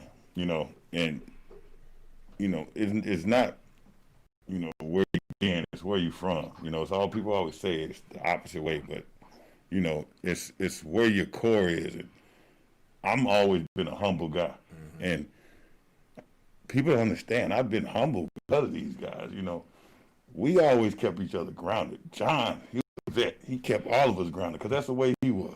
You know, Jamie, he makes sure he reach out to me through Facebook all the time, keep a dialogue all the time. You know, Chris and Lauren, they don't even understand.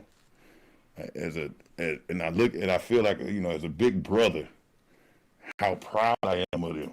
You know, and I'm so proud of them, and I brag on them. You know, and they just blossom, and I love to see them.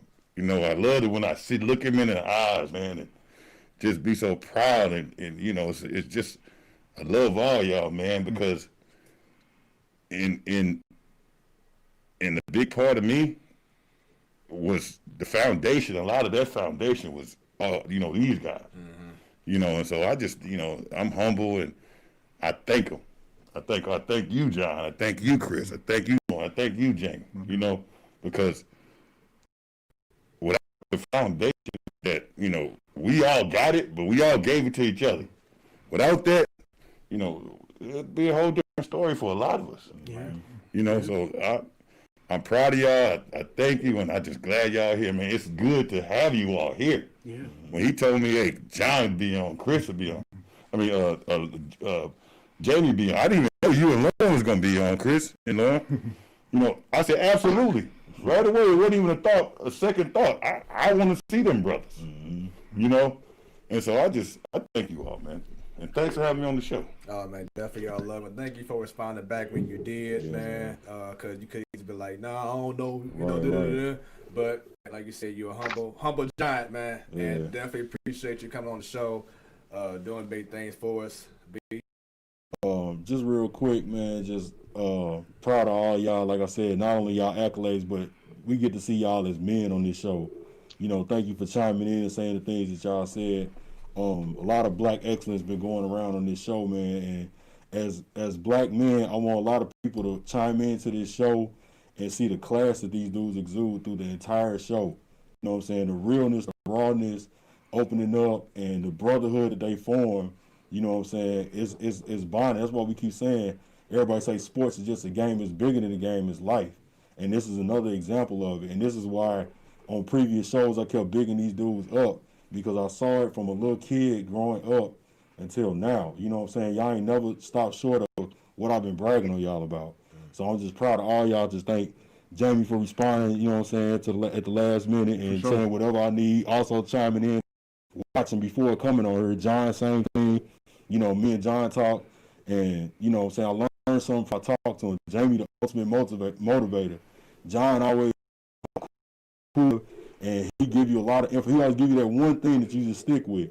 And, you know, this first time I actually sat down and had a conversation with JAHADI, and, you know, it's a lasting impression as the first time. You know, I seen Lauren and Chris as kids, and I was like the little dude looking up to them and just watching all y'all grow into the men that y'all are. I just appreciate y'all coming on the show and sharing it.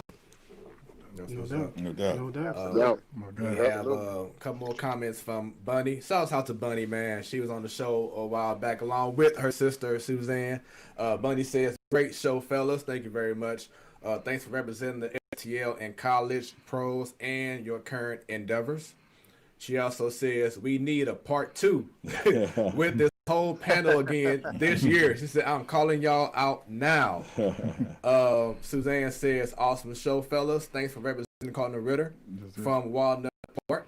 Yep. You all paved the way and represented the STL very well. Thanks. I am proud of you all. Much success on your future endeavors. And then my boy, Jonathan McDaniel from Gateway says, this is only the beginning. Great show. So thank you very much, everyone. My last thing I just want to say is, just like I've been doing throughout this whole pandemic and this in life period, man, use your talents and make do of it. You know what I'm saying? Don't hold yourself back. There's been so many times that you put your 95% into a 9-to-5 job that you don't really care about, but you put in 10% only in what you're doing outside of that. It needs to be put your all into your passion. We are, as a culture, we are so creative. You see what goes on with these TikTok videos and these memes and whatever. It's so much creativity within our culture, and we only use this for laughs. Mm-hmm. This is the time to take advantage of what you can do. Monetize yourself. There's never going to be a day where, we don't have no more money in the world to give out. There's going to always be something there, you know? And this here was the reason why I want to do this show, was to provide a platform, because how many shows will you see a panel like this? You know what I'm saying? 3 All-Americans, went to the pros, playing with Coach K, with Luke Olson, with John Thompson, et cetera, and you don't hear these stories being told like you're hearing it being told. So it's definitely an honor for me to be able to see this vision come to life and to have these incredible guests coming through on a weekly basis. And to everyone watching, thank you very much. Definitely appreciate the Platform Sports Talk Show. We will be back next week. We have former NFL player and also played for the St. Louis Battlehawks, Matt McCants. He'll be joining us next week, along with Joe for Joe Knows, talking about everything hockey and baseball. Been a great show, man. Yep. We appreciate this 5-hour show. right. The extended show. But sometimes, and we had this conversation a while back, sometimes when the conversation, you be like, man, you know what I'm saying? So I appreciate everyone. Normally we 2 hours, but tonight, special night, man. We had to make it happen. So I appreciate everybody. Chris, Lauren, thanks again. Yes, sir. Appreciate y'all. Spread the word. All right, bros. The Platform Sports Talk Show, when it's about sports. It becomes our business. And business just picked up. We out of here, y'all. Peace.